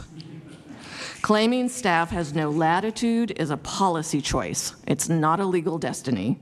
By letting the auto pen and the clock run out till June, this council, I believe, is abdicating its responsibility for oversight and allowing a department head to bypass the intent of the Oregon legislature.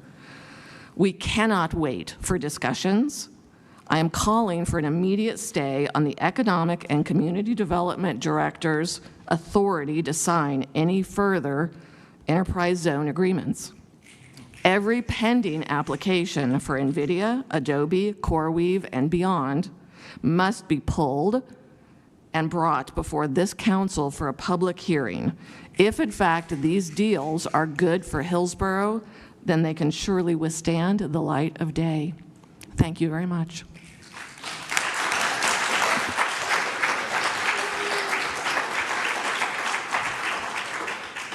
Martin Lamon, you can take that empty seat, and Dirk Knudsen, you have 3 minutes. Thank you, Mayor Pace.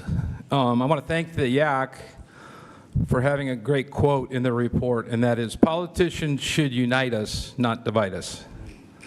And I thank you, all of you. And this is a great civics lesson for you during this time of discourse. I come to you about the Oregon Live article and Dan Diaz's actions. 18 enterprise deals pushing into 2050. I'm sure most of you don't know anything about this, because I know economic development doesn't bring counselors very much. You might get it, Mayor.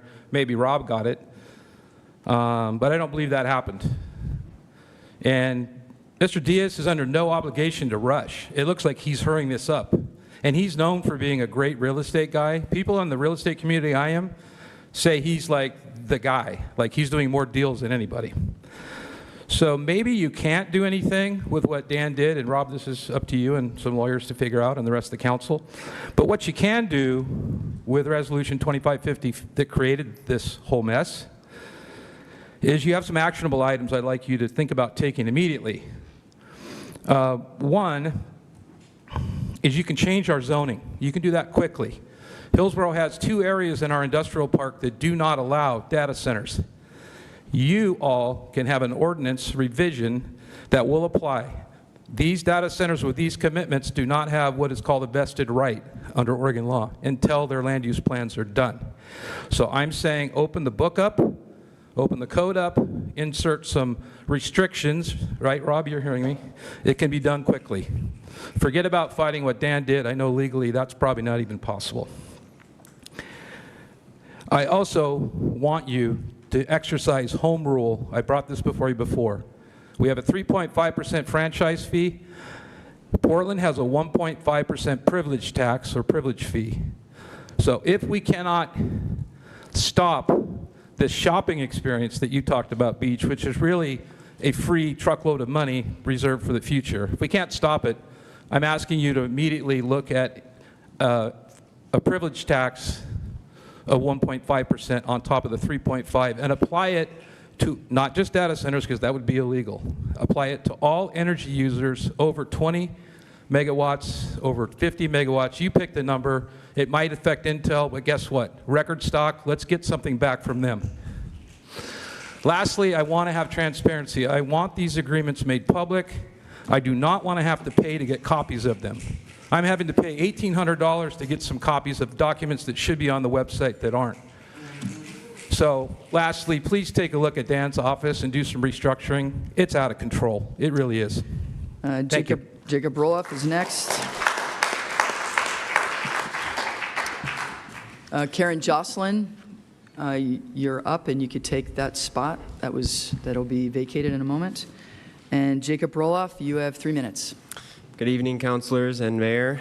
I am genuinely shocked and angry at the reporting from the Oregonian today about newly approved enterprise zone tax breaks, at least 13 new agreements.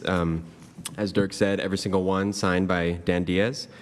Some of them appear to be placeholders where there's not even a constructed building and site prep doesn't even begin until the 2040s. How can the city possibly justify these agreements right before the moratorium on those breaks goes into effect?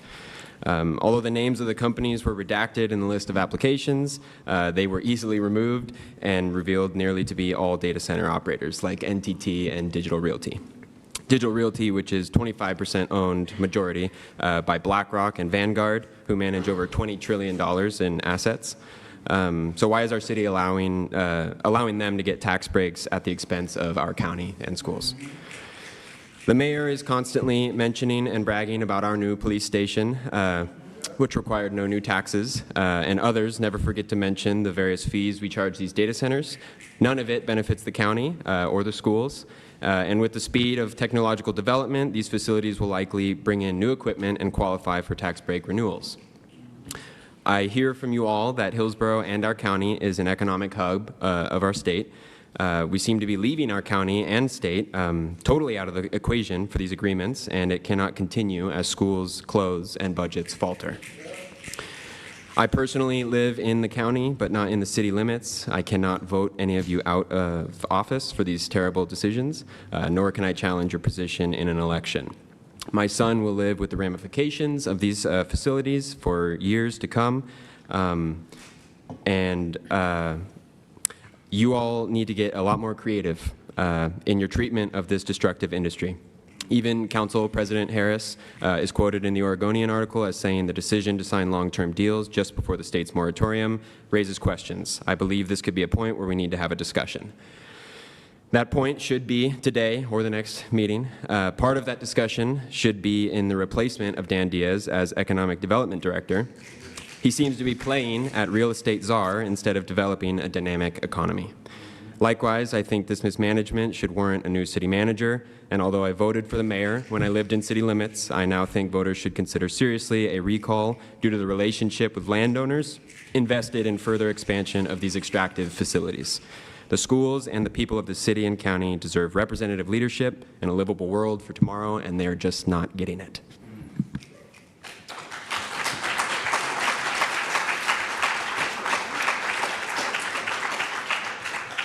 Next one is Yadira. Yadira can come up and take that space that's been vacated. And Vern, you are up. You have 3 minutes. Good evening, Mayor and City Council. In 2023, the European Union drafted and implemented directives for water and power consumption for data centers. They did this because they have 27 countries, most of which are still agrarian nature, like us, using many of the same resources, such as the Danube River that flows through 6 member countries and 4 non-member countries.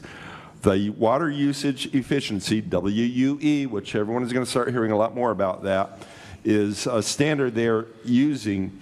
It's equal to the liters of water used per data center over a given period of time, divided by the kilowatt hours of electricity, which I'm not going to talk about tonight, during the same period of time. A equals B divided by C. Very simple. There's nothing wrong with setting performance standards for industry using your purview. Governments do it all the time. Sometimes government needs to ensure they are playing a role in stewardship of those resources. While early reports coming out of the EU is less than stellar after they got through their initial trial period in 2024, it's a given, especially in the EU, that if the data centers don't make improvements on their own and a crunch occurs, the companies that did report and are working with the EU will go to the front of the line.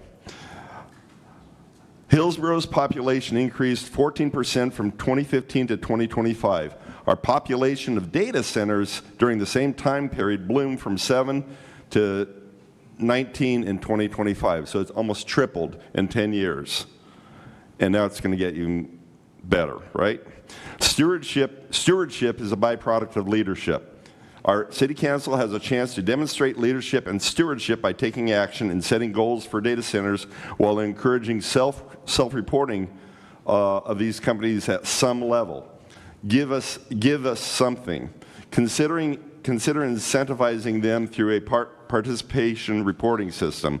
On the other hand, maybe we should just consider expecting them to report because they're probably already getting deals on that we don't necessarily have the details on already. In Oregon, there are many examples of cities and counties adopting policies that are getting implemented statewide because it's a good idea. Again, that's called leadership. Currently, Oregon has no legislation in process that addresses data centers efficiency.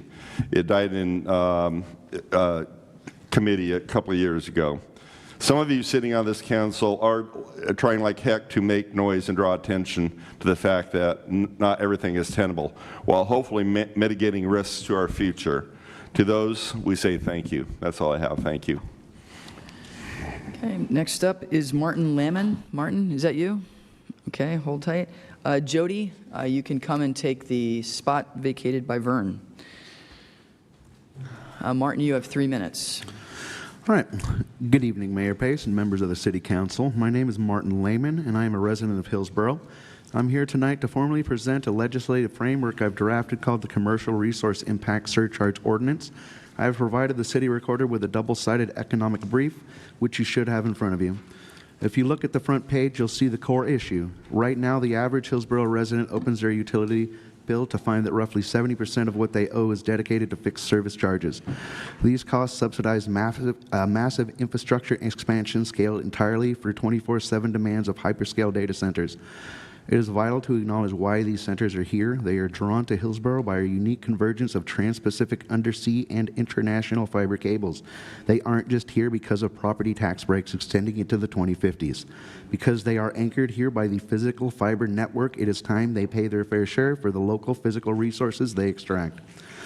My proposal fixes this. It is a targeted capacity fee on purpose-built data centers. The revenue generated is directed exclusively into a legally segregated residential relief fund used to offset and nullify 100% of the residential fixed service charges for water and power. If you flip the brief over to page 2, you'll see the exact mechanics. I established clear consumption thresholds over 50,000 kilowatt hours of power or 1 million gallons of water monthly. Crucially, I implemented jurisdiction-wide aggregation. This ensures a corporation cannot evade these thresholds by artificially subdividing their real estate or using distributed campus designs. Also on the back page are the strategic economic exemptions I drafted. I know how important it is to protect Hillsboro's innovative economy. Therefore, I wrote in absolute exemptions for advanced manufacturing, including the semiconductor sector, aerospace, healthcare, and agriculture.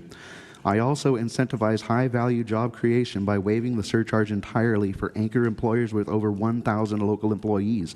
I introduced an innovation safe harbor to protect Oregon-based startups. The framework ensures global digital infrastructure pays its fair share while providing immediate financial relief to the people of Hillsboro. I respectfully request that the council review this brief and direct city staff to evaluate my framework for a future formal hearing. Thank you for your time, Mayor Pace, and to the entire council for your service.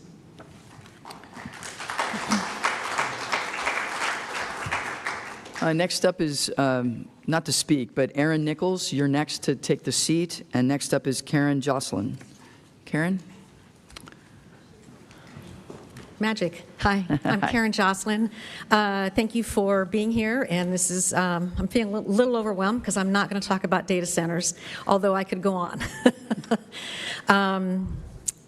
I live in the Jackson Hollow neighborhood, which is back on the corner of Arbor Roses, just on the other side of Chute Park.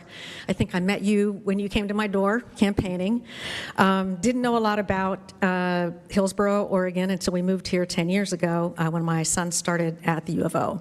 So we're here to stay. Bought the house in 2020, and we've lived outside of or in Dallas, Austin, north of Denver, outside of DC, from Columbus, Ohio, a couple other places, and I have yet to experience the number of levels of AHJs, authorities having jurisdiction, for all the different things and services. So I'm coming to you with not a prepared speech, but I have a set of questions, and this is what I have provided to you.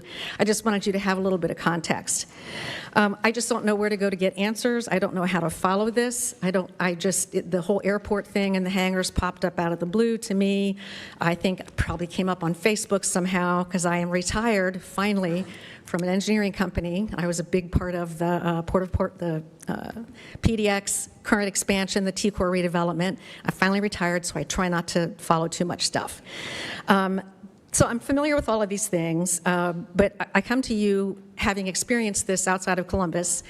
My concerns about any growth to the Hilliard, which is where I lived, the Hillsboro Airport, and where things stand now. I'm still not clear on how to get answers, how to follow up the discussions, how to try to get some input, make sure things have been considered appropriately. And my main concerns are noise, given where I live and the community, traffic, and noise, except for the Oregon Air Show next weekend. I sit in my front yard and enjoy that. I've tried to make noise, because this is part of the Port of Portland, there's almost no way to get to a meaningful comment on noise because PDX gets their share. So ours all go in the hopper with all the rest of them.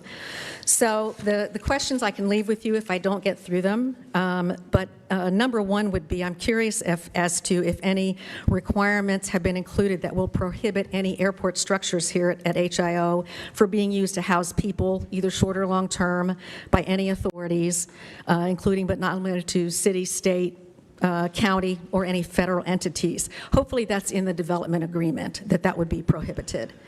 In addition, I'm interested in the size and types of aircraft, what can currently be handled by and I have a typo here, the long runways as well as the short runway. The map I've given you here shows where I live and where Jackson Bottom Wetlands is. Thank you very much. Thank you. And Robbie, I need to know where to go to get answers. Robbie, can we have a staff member let her know? Thank you very much. Okay. Next up is Yadira. So you'll be up to speak. Just hold tight, though. Mr. Brown, Wildfire, you are on deck, and you'll take the empty seat from Karen. All right, Yadira. Hey, you have 3 minutes. Press that center button until the light turns green. There you go. Thank you. Great. Thank you. It's me again. So after hearing the presentation about the changes that our legislators have approved for land use, the first thought is, who benefits from this? My quick answer was quid pro quo. Personal gain. So I've lived here all my life, and I cannot afford a home. I've known nothing but worked my entire life and get taxed very, very much. And the gap to the people who can actually afford a home and who can't is getting wider. While we see people that come in and they own companies, they have all the resources to go anywhere else, and they're taking Nike and Intel's lead. In healthcare, we have a similar model where we have administrators who live in a different state. They tell us how to work. We have to do more with less, and a lot of it is benchmarked from insurance companies with the payout. It's related to their bonuses. So excuse me when I say this, I find that the world is moved by personal gain and money. Because unfortunately, I think about who benefits from this. So not having public hearing in the applications is such a disservice. My first thought is, who benefits from this? Is it the community who knows and has the values, or is it people with resources and the pockets that want to get something done quicker? Your City View catalog, or the newsletter, excuse me, it says Open Hillsboro, permits made simpler. Again, who is it making it simpler for? Is it the community workers, the people that are paying the taxes, or is it the big corporations that are gonna get the tax breaks? So, we are gonna keep showing up, but who is benefiting from this? My opinion is that a lot of people in our government, with government salaries, might have something to gain from all of this. Thank you.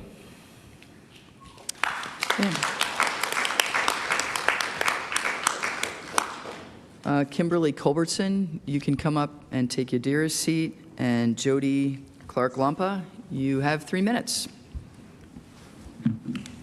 I'm not afraid of the green light.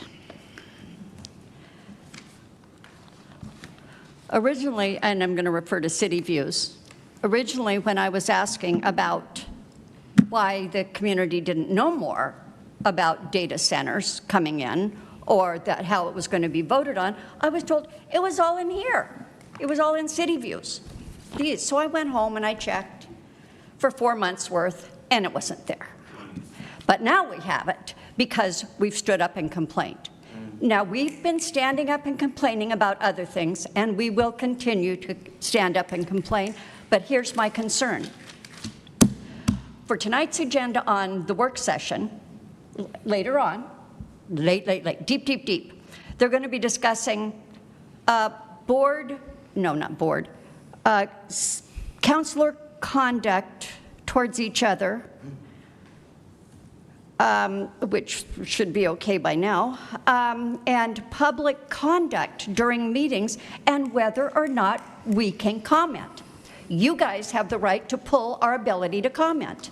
So if you don't like it, we're out the door, and you've got armed guards right back there telling us we'll have to leave. This is not community. I wear many buttons, and the one that I like best of all of them is better together. So you better get it together and understand we are here. We're not here just for this issue or this issue or this issue. We're here. You turned on the lights for us. You didn't pay attention to us. And now we're here. And I'm going to stay nice because that's what I'm supposed to be doing. Okay, but I want everyone in this audience to know that your right to speak may be taken away by this group of people who were elected to represent us. Can you imagine if Manny Chavez had not had the opportunity to speak? Yeah. Some of us may be repeating ourselves, but by golly, that's not an expletive. It's important that you hear that there are this many of us this upset. Okay, so there was the article, I had 3 things today. The Oregonian and the Oregon Live article today staff or council, I'm not going to interpret that article, but someone should. I was told tonight that there were misrepresentations in there. If there are, it's you guys' duty to let us know what those misrepresentations are. You represent us. Okay, so my last thing is we had proclamations for Asian American, Native Hawaiian, and Pacific Islander Heritage Month. What the holiness did we do for our Hispanic neighbors? Thank you very much. Next up is Aaron Nichols. And Denise Kerr, you can take the empty seat. Aaron, hello, you have 3 minutes. Thank you, Mayor Pace. My name is Aaron Nichols. I'm here to discuss data centers and the tax abatements the city provides to data centers. Specifically, I'd like to request that you update the data center FAQ the city graciously provided right before the election. There are several areas that I think are no longer accurate given some of the contracts signed in the last 2 weeks. The following FAQs are definitely out of date now and now misleading. How many data centers are in Hillsboro? It appears that 12 abatements were approved in the last few weeks, and those will go out to about 2044. Are all data centers the same? It appears that Hillsboro doesn't ask for data center types when approving tax abatements, but of the 12 projects that were approved since the 15th, 3 of them provided details. Those were all AI data centers, which is not represented by the FAQs. Do data centers pay property taxes? Of the 12 that were approved, they were all approved for 100% property tax abatements in their first 5 years. And this is at a time when even politicians who months ago supported massive data center development are now calling for a moratorium on data centers. It's pretty questionable. The city is giving billions of dollars in tax breaks, billions. Will mostly be paid, honestly, by the YAC members sitting next to you. Will data centers bring jobs and benefits? It's required in these contracts that data centers provide jobs at more than 102% of the minimum wage, which is less than the average wage on the farms that they've replaced. These are not high-wage jobs we hope for. And with the cost of tax payments per job, we taxpayers are paying about $700,000 per year per job. In the end, while the timing of data centers seeking a sale that we've offered them for years now, maybe the result of a state bill, the 20 years of failed economic development policy that it represents is squarely in the city's court. And it's a failure we'll be paying for decades. The city's economic development is still fighting the battles of the 90s, looking for more land, looking for more tax breaks to give away, while chasing after investment. But the investment we've seen is buying servers and pouring concrete on world-class farm soils, investment that pays dividends to billionaires but doesn't invest in our community. Our kids, my kids, who are watching farmland being bulldozed down the street from their school, West Union, for a data center, will have to breathe the exhaust of diesel generators and have to wonder what's in their well water. All of us who believe in climate change will have to wonder where our food comes from and how we'll build resilient communities. Are we looking at these questions when we approve economic development directions, when the city is demanding more land simply because it's locked up its own industrial land with data centers receiving tax breaks? Well, I agree the city needs to make serious reforms about how it improves enterprise zones, who it allows to lead its economic development department, and what types of businesses it courts. It's absolutely critical the city face up to its failures in how it uses land. Under the circumstances, expansion of the UGB cannot be the city's primary legislative goal in future sessions. In fact, until there is a real plan for economic development that includes and benefits the larger community, and critically, builds climate resilience we'll need in the future, the city should not expand onto the surrounding farmland at all. It is time for accountability, it's time for new plans, and honestly, time for new leadership. Thank you for your time.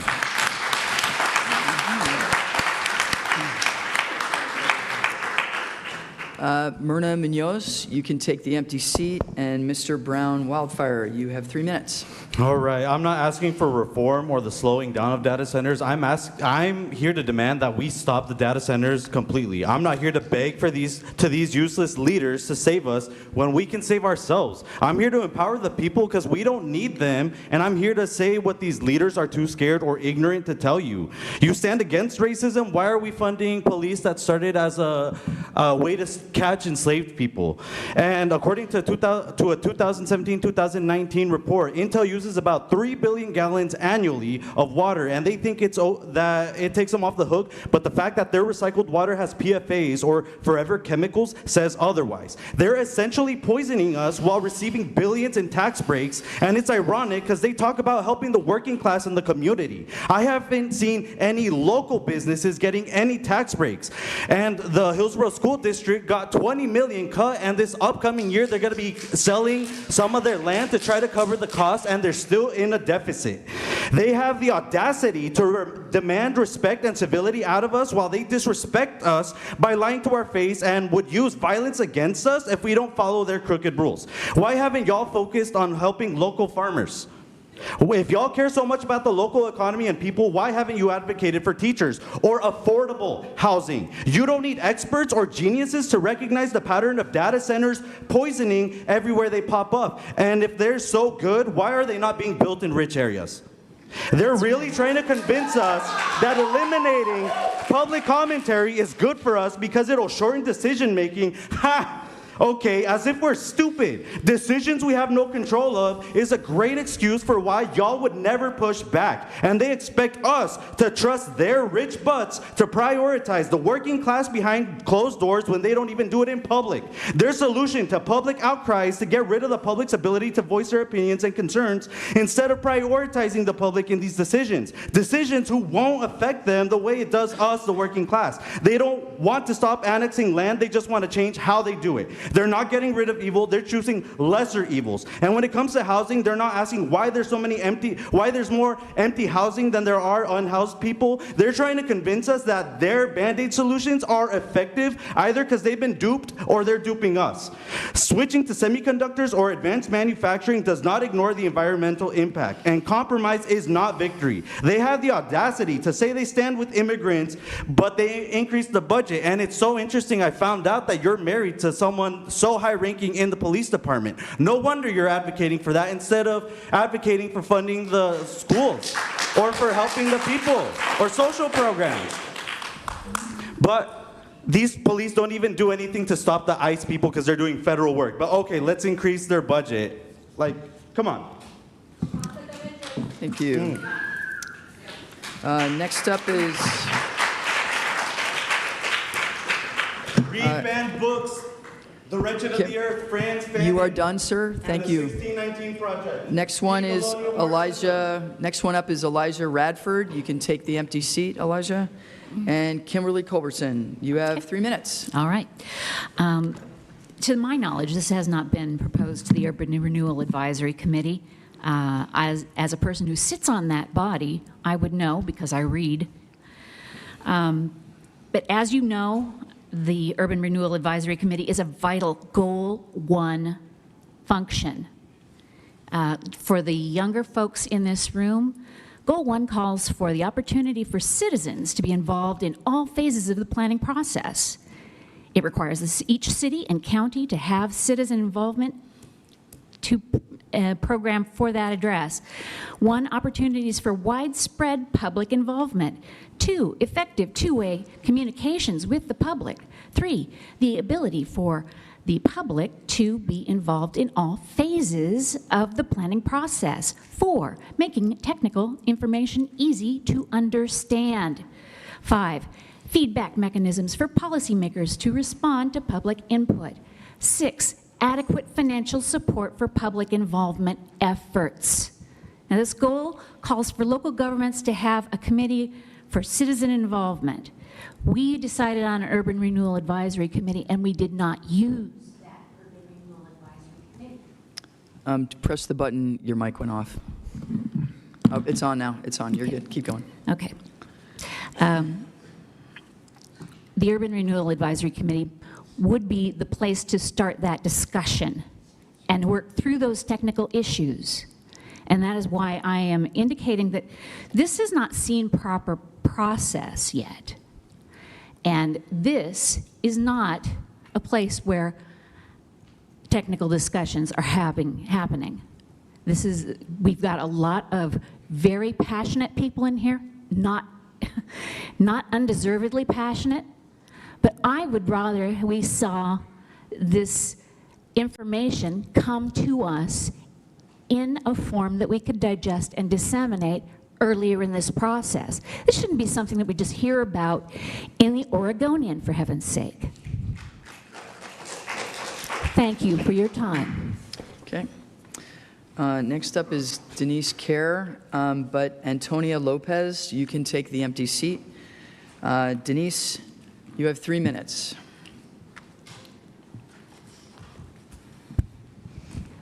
Mayor, council members. My name is Denise Kerr, and I've lived in Hillsboro for close to 40 years. I just turned 75 last week, and I grew up in Aloha. So you could say I'm pretty steeped in the culture around here. Actually, my family has been here for 200 years. So there's a couple things I want to say. And I had out some little cartoony things here for the council. I don't have a well-written little speech at all like I normally do, but I do have a list of things I'd like to mention. First of all, the data centers, KGW spot being pulled. What was that all about? Someone wanted equal time, so they said, well, so you're going to have to cancel the opposition. And that seems sort of illogical to me. If you want the same time, then just send some people in who are pro data center, data farms, and let them have their time. But no, you want to cancel the time of the dissidents. And I noticed that there's been a real flurry of data center information coming from the Hillsboro, coming from the city recently. Like today, the community information. So about this information that just came out today, there's a lot of data in there with really no interpretation.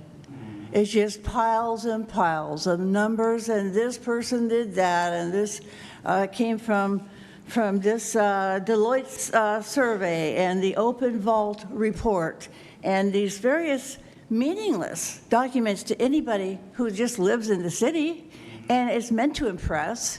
And I think it's interesting that one of the references is Jones Lang LaSalle, which is a giant investment company.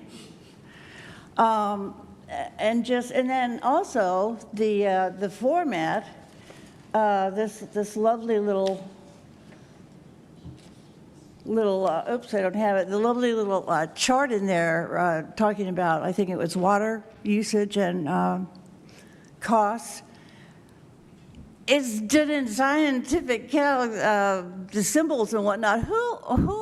What person living here can possibly even know what that table is supposed to be conveying? So it's all this big, giant ideas with really no substance. Thanks. Thank you. Next up is Myrna Munoz. Myrna, you have 3 minutes. Good evening, Hillsboro City Council. I wish I were surprised to be saying this, but no. Reporting by the Oregonian today confirmed what community advocates have warned for years. Hillsboro is rushing to approve long-term tax subsidy deals for data centers, even as the public cost becomes impossible to ignore. Recent reporting found the top 11 tech company-owned data centers in Hillsboro employ an average of just 26 full-time workers each, while receiving an average of $7.6 million annually in property tax breaks, or roughly $294,000 in tax abatements for every permanent job created. When corporations get nearly $3,000 in tax breaks for each permanent job they create, that is not economic development. It's corporate welfare.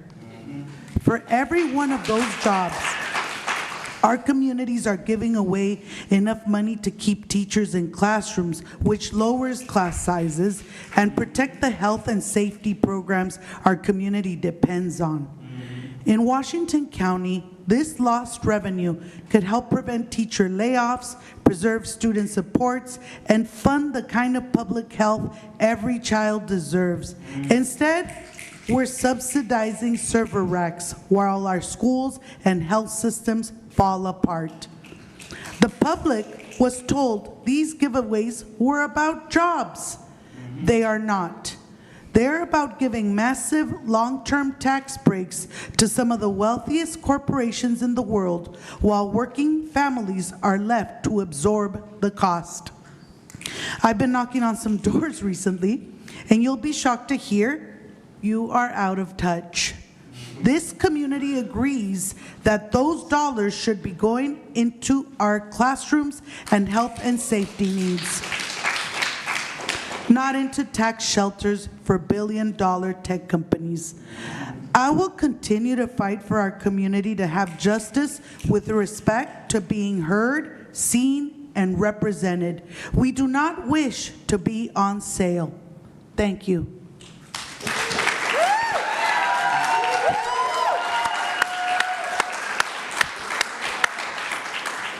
Next up is Elijah Radford.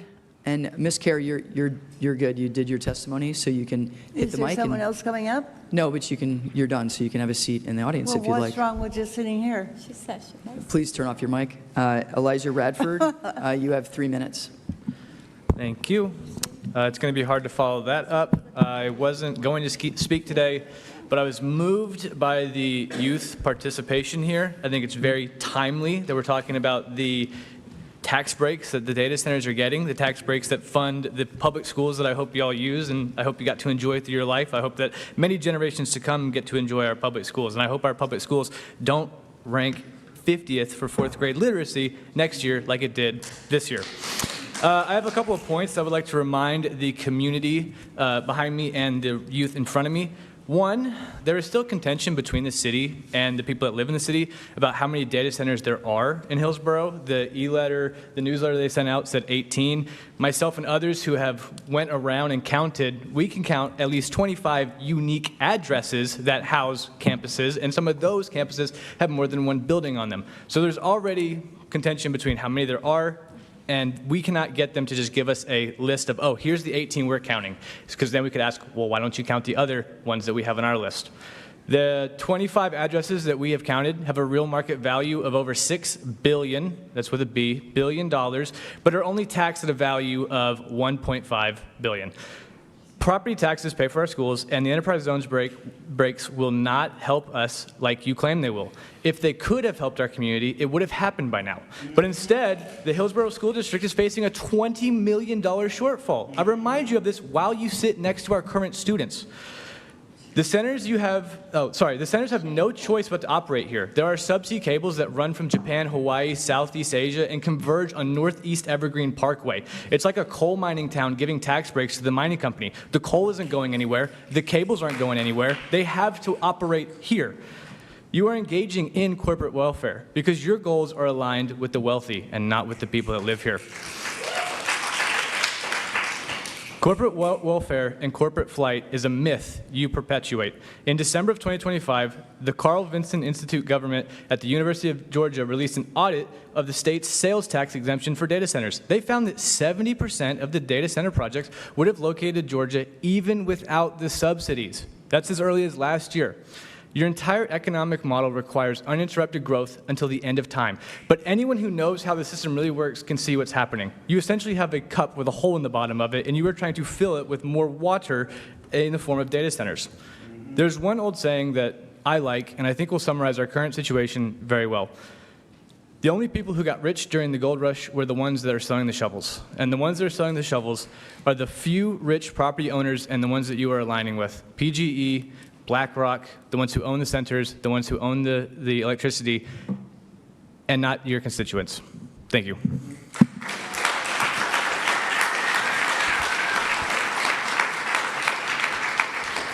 Our last speaker this evening is Antonia Lopez. Antonia, you have 3 minutes. Mayor Peace, I didn't prepare a speech for today, but I've been watching the way you operate. And the way you operate was like the day that you ignored me at the market when I asked you to help our community. You guys exhaust us so that we're too exhausted to defend ourselves. It took public outrage for you to protect our community. And I thought that was just because I'm used to the racism in Washington County, especially from the institutions, because I've worked in various ones. I thought it was because we were brown, so we get ignored. But now I see I really see you for who you are. Even when there was public outrage and you guys did the state of emergency, Councilor Claire asked for you guys to put that last work session in December back on the books, and you said, why? You had just declared a state of emergency, and you were asked questioning as to why? What I see that you're doing right now is now I understand why these people that were for the data centers joined the moratorium, because you were putting your little sail on. I can only wonder, because you are good at pivoting. You pivot when the tide changes. And I'm going to quote you. You told Janine Solomon, thank you for working your ass off trying to pass that bill. Publicly, you said that to her. Even after major public outrage, you're still championing it. So I can only wonder why this time you're not pivoting. Who is benefiting from this? Because we know that the person that you endorsed has gotten campaign contributions from an electric company in Idaho. Why would an electric company in Idaho have any interest on who our senator is? So what are you gaining? A real leader would hear us, would hear the public outrage, and even if the moratorium is not put into place this minute, you don't rush to sell our land. That is violence. You guys are killing us by your policies. You are putting our resources at sale. You just said it. You guys don't even have any goddamn shame. You say it. Let's sell it. Sell it now before the door closes. Is that what a leader does? Or does a leader listen to their community? And even if there's a gap, do you not stop it and say no? You guys don't care. That is violence. I was wondering, I didn't know that you were married to a police officer, and I remember what you told me at the market, that the police could not help us. Being married to a career police officer, I would think that you would know what law enforcement's job is. You just don't care.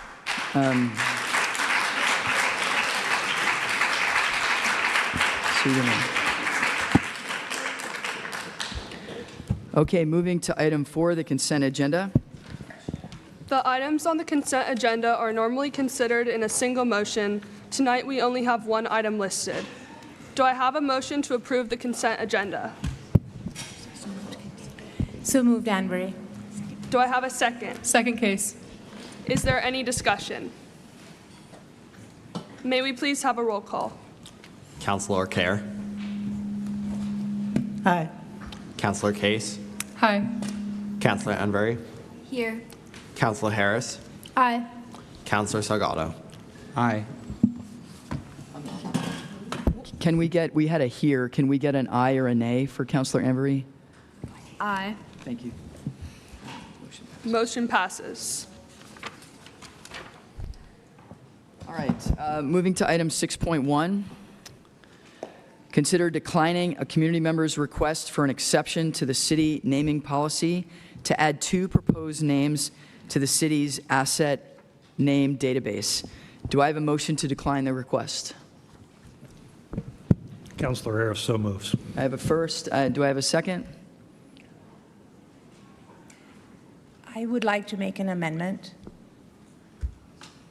Okay. Well, we have a motion that needs a second. Will there be a second? No? Okay. Amendment? I would like to move that we move Beaver to the database and reject Wally. I'll agree to that amendment. Okay. So do we have a motion to accept Beaver into the list and decline Wally on the list? Do I have a motion for that? I would like a conversation before we start making amendments about this, if that's okay, because it feels a little bit out of the norm to add amendments before a second. So yeah, it does. Yeah. Yep. Point of order. I believe if someone offers an amendment and the person who made the motion accepts the amendment, then that is in fact the motion. So then if someone would want to second the motion. If we second, then we can go to discussion. Then we go to discussion, yes. So do we have a second on the motion that will decline the name Wally, but accept the name Beaver to go into the list? Do I have a second for that? Second case. Okay. Is there any discussion? Yes. Councilor Salgado. So just some feedback for the staff, and I don't know if it's me, if it's just me or if anybody else had the same issue with this, but the wording around the staff report is a little bit confusing. So what I'm understanding is that a community member is requesting that we add 2 names to the list or to name a street, and the staff is recommending that we don't approve that, right? That is correct. So I just want to call it out and say, if nobody else was confused on that, then it's on me. I'll have to figure out a way to reread stuff. But it was just very confusing, the way that it was worded. And then another thing I would say is, this is one of those situations and one of those decisions at the city council where we have to really understand the impact of the decision versus the input of the community member, and really what we're opening up here for the community to give us feedback on. There is really no negative impact to allowing this to happen. But we've spent now, this is, I think, the 3rd or 4th meeting on it. And I feel like this is one of those decisions where, obviously it's really important for a community member. She's dedicated her time to come and show up and advocate for her family, which I think is very commendable. And as a city councilor, I sit here and I say, you know what, that shows to me that she really cares, it's really important. It's a really easy decision for me because the impacts of that decision are very, very minimal economically, financially, socially, politically. So that's the only thing I want to say, and I want to encourage everybody else to accept the request of the community member to name these streets these names. So thank you. Any other, Councilor Ambery? Okay. Yes. So I agree with what Councilor Salgado is saying. The reason why I am recommending what I'm recommending, which is not approving Wally but putting Beaver in the city's database, is because I don't want to set precedents. This was a confusing situation. There was this is the first time that we are doing this as the city. There was incorrect information given out, but I don't want to set this precedence where we do have, so the rule is that we should not, we should try not to name cities, streets on based on people. And so that's why I'm recommending we don't do Wally. I do understand Denise has been coming many times. I feel for you, Denise, and I know it's very unfair, but I'm just kind of looking out into the future, and I don't want to set this precedence of that. But again, honoring you, I would like to have Beaver put in the database. So that's why. But I want to do this so that it's clean for the city staff going forward. I don't mean to interrupt, but I forgot to add one more thing. Could you hold, please, Councilor Salgado? Councilor Alcare. Yeah, Robbie, maybe you can remind me, but there was a time when Old Orenco wanted to name their streets. And it was, I can't remember, had to do with what people were growing before in that area. And I remember that conversation, and I thought, what a privilege it is that people get to choose the names of their streets. When I don't see Martinez, Rodriguez, Alcaide, Salgado, I don't see names like that. So I've always wondered, how does that happen? So how did that happen?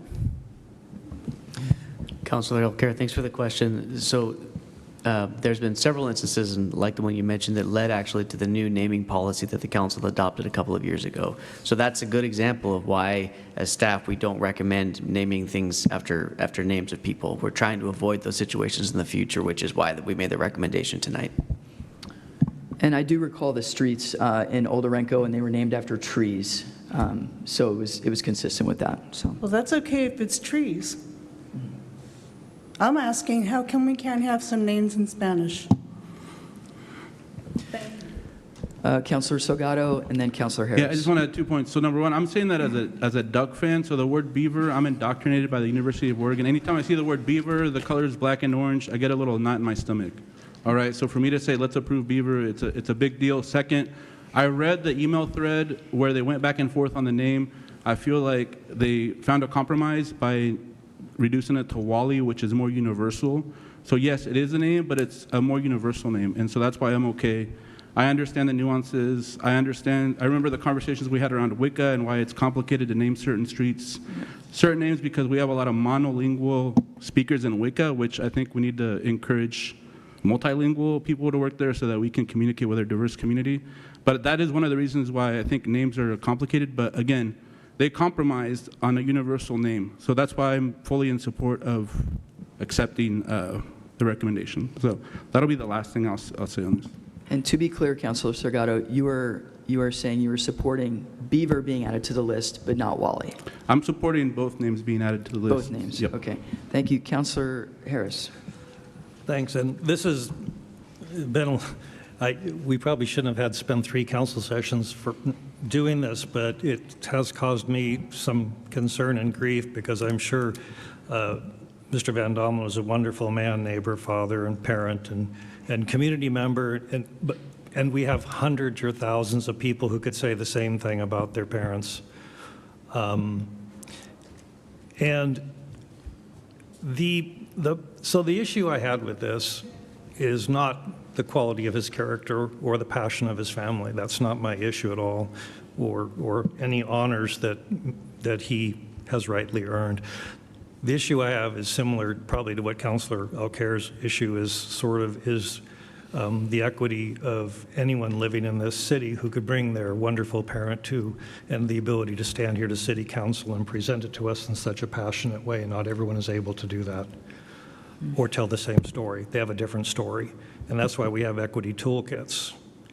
And this is why we've adopted a policy, although it's apparently slightly flawed policy on street naming, and we have a process where we do have a community to review those names and approve them as naming opportunities within our city, whether it's streets or parks or whatever it is.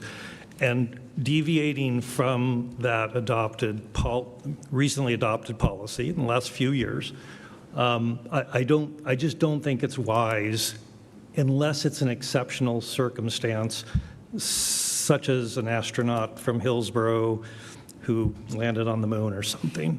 And then we would say, we can't wait, we got to do that, that's so important. And I'm not saying any one individual is not that important. I just don't know that my conclusion was this does not fit the situation that the ordinance stated, that the council has the ability to override the normal process. There will be another opportunity to name cities, streets after individuals. They can be presented in the normal course to the review committee, go through the equity toolkit. Everyone will have an opportunity to weigh in. And I just believe that's the way this should have happened. On the other hand, the one exception, the one thing that caused me a little concern is this is the area where the Van Dommelens lived. The streets need to be named now. They can't wait a year and a half for another tranche of names. I get that. But I'm just trying to explain why my motion was to deny both. It was not regarding anyone's contribution to this community. I probably will not get the name Husky added to any streets. Probably not. But it's just that I think we should have gone through the process. But, given the timeliness or the time constraints of this particular development, I understand if other people feel differently about that. I just wanted to make the reasoning for my coming vote clear. Councillor Case? My reasoning is a little bit different, and I think it's the rules changed in the middle for this one, and that I think is what I have struggled with in these conversations that I've had with multiple staff members and counselors about, is that when the time came to name the first street after Mrs. Van Dommelen, Helene, that went through, no problems, and then we changed the rules to have more equity and make opportunity for names of all cultures that our community represents included. And so there's a fairness to this that feels like it really was just unfortunate timing. And so that was why 2 weeks ago I voted no and paused so that we could just take a minute and back up and make sure we had all the pieces there. So I support Councillor Anvery's motion. Okay, so on the floor, we have a motion and a second to approve adding Beaver to the list, but not Wally. May I please have a roll call? Counselor O'Carroll, Nay. Counselor Case, Aye. Counselor Anvery, Aye. Counselor Harris, No. Counselor Salgado. Abstain. Can you state your reason for abstaining? I don't feel comfortable with a yes or a no on this, just because it's really messy, and I feel like there's an easy answer here, and we're making it complicated, and so that is why I'm going to abstain from this vote. Typically, abstentions are connected to conflicts of interest, either actual or perceived conflict of interest. Do you have a conflict of interest where you are receiving gain to vote yes or no on this? Do I have that right? Do we have an attorney here? Was Chad here? I believe Chad is online. Yeah. Chad, can you confirm that? I want to make sure that what I'm saying about the abstention is correct.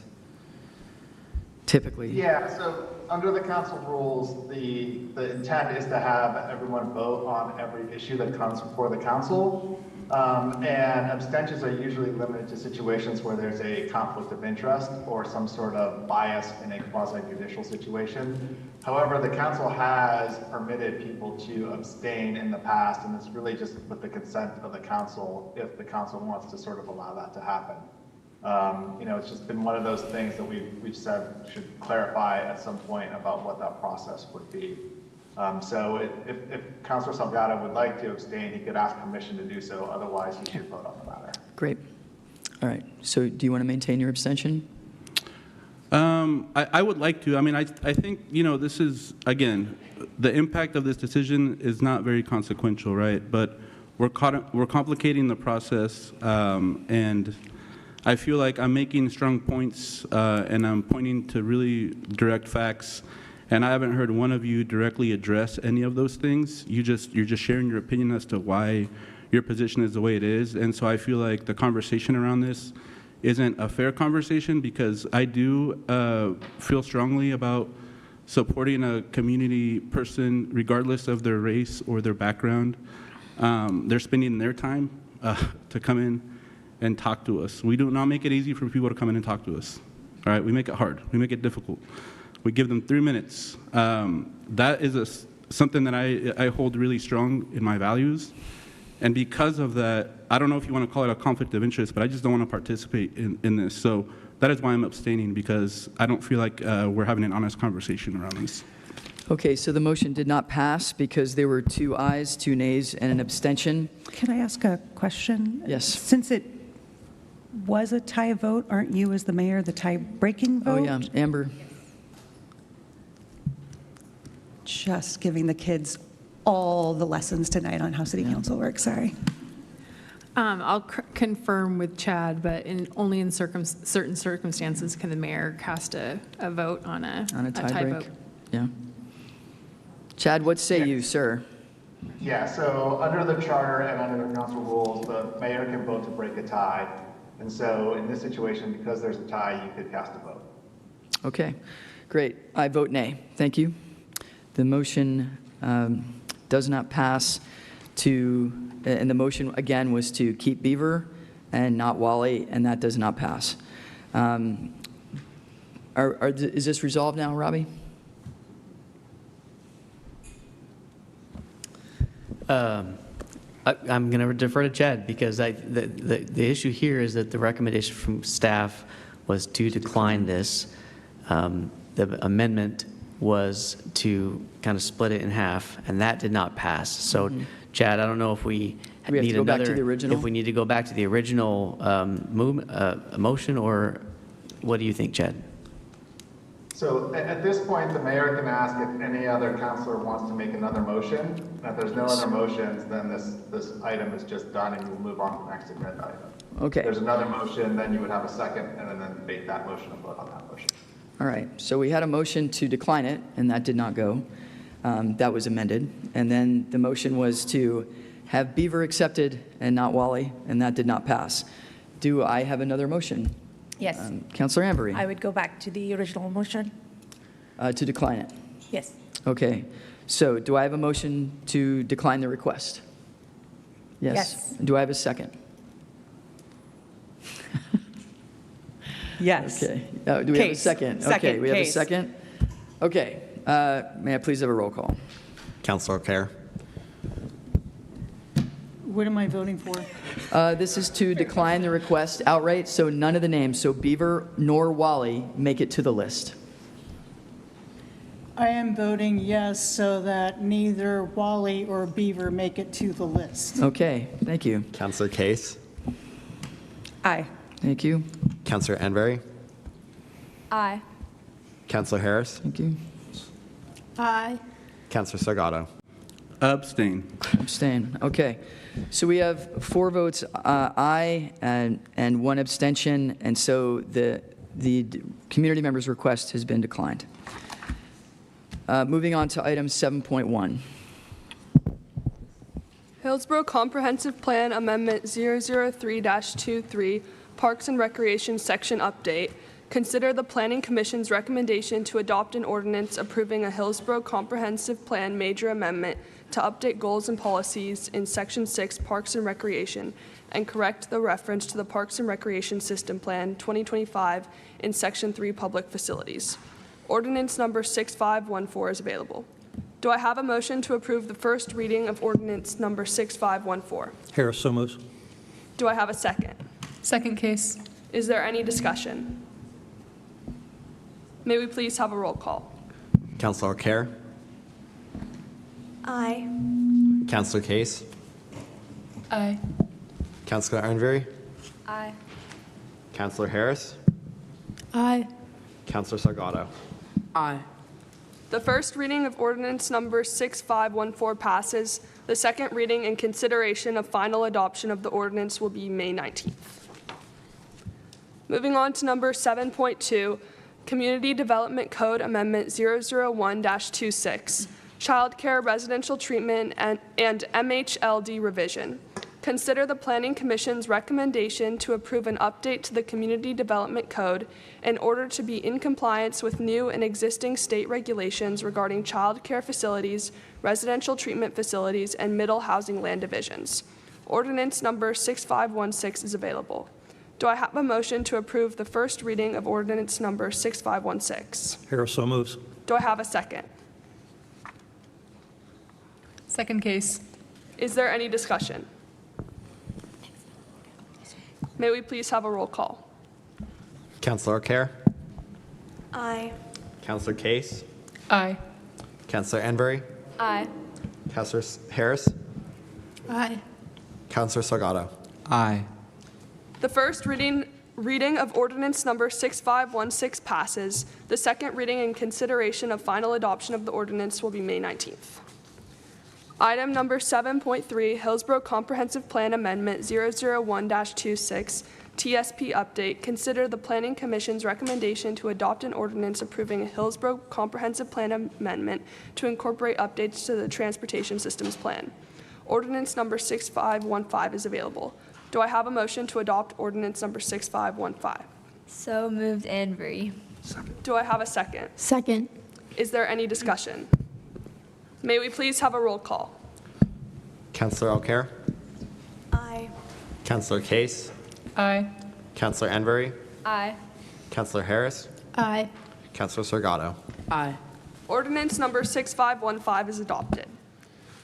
Moving on to new business, item 8.1, consider Parks and Recreation Commission's recommendation to adopt a resolution authorizing the Parks and Recreation Department to apply for the Local Government Grant 2026 to secure funding to update Griffin Oaks Park Playground. Resolution number 2917 is available. Do I have a motion to adopt resolution number 2917? So moved Case. Do I have a second? Second, Anvery. Is there any discussion? May we please have a roll call? Counselor O'Carroll. Aye. Counselor Case. Aye.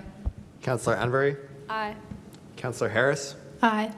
Counselor Salgado. Aye. Resolution number 2917 is adopted.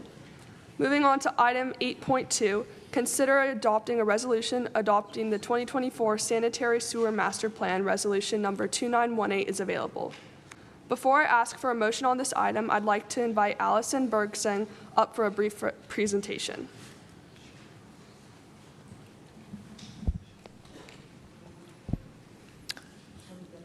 Welcome, Allison. Yeah, so we're getting close to the 9 o'clock hour when the yak needs to go. Do you know how long your presentation will be? Depends, right? I don't know that I can do it in 3 minutes. I can give it my hardest try. Go for it, Allison. Let's see what we can do. All right. Okay. Good evening, councilors and mayor. Thank you. I'm Allison Bergsing, your Utilities Division Manager. I'm in charge of storm and sanitary sewer. So tonight I'm presenting you the sanitary sewer master plan. We had a kind of presentation plan, but generally speaking, master plans look ahead for the next 10 to 15 years. So the purpose of this master plan, just fly through them and it'll be fine.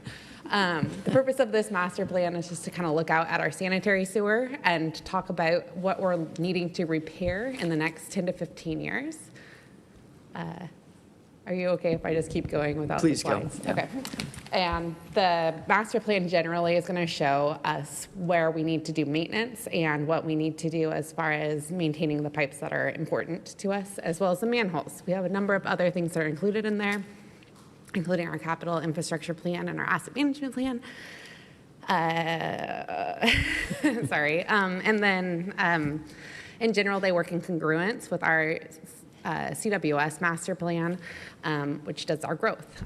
So together, these make up the whole of what we're going to be looking for from you in our sanitary sewer infrastructure. We are also going to be back later on this year to talk to you about rate setting. So that's not what we're here to talk to you about today. We are only presenting what is the findings of our sanitary sewer master plan, which is the statement of what our sewer system looks like, where our infrastructure is lacking, and where we need a little bit of potentially extra maintenance in the future, including a CIP plan and our asset management plan. We'll just go to the next, kind of towards the end, I think is where we're at. I'm happy to answer any questions. In general, though, the plan had a number of CIP projects in it, and they were generally done in accordance with our equity toolkit, and we were able to overlay all of our CIP plans and our growth plans against the equity toolkit, and we were able to find that they were largely in congruence with our vulnerable communities, as that's where most of our aging infrastructure is. So that's where we will be focusing most of our time in the next 10 to 20 years, as well as maintaining our normal programs that kind of help prevent potential sanitary sewer overflows. I love talking about sanitary sewer, as most of you know. I recognize that most of you also do not. So if there is anything you would like to know further about sanitary sewer, I'm happy to talk about it, but I want to respect your time tonight. Thank you, Allison. Any questions for Allison? Yeah. Okay, go ahead. Do I have a motion to adopt resolution number 2918? I make a motion. Thank you. Salgado motions. Do I have a second? Second, Anvery. Is there any discussion? May we please have a roll call? Councilor Kerr, Aye. Councilor Case, Aye. Councilor Envery, Aye. Councilor Harris, Aye. Councilor Salgado. Aye. Resolution number 2918 is adopted. Excellent. Thank you very much. It is 9 o'clock and the yak needs to leave. Yak, thank you so much for joining us this evening. Really appreciate you. Thanks, Anna. Great job. Great job. Nice and chill. All right.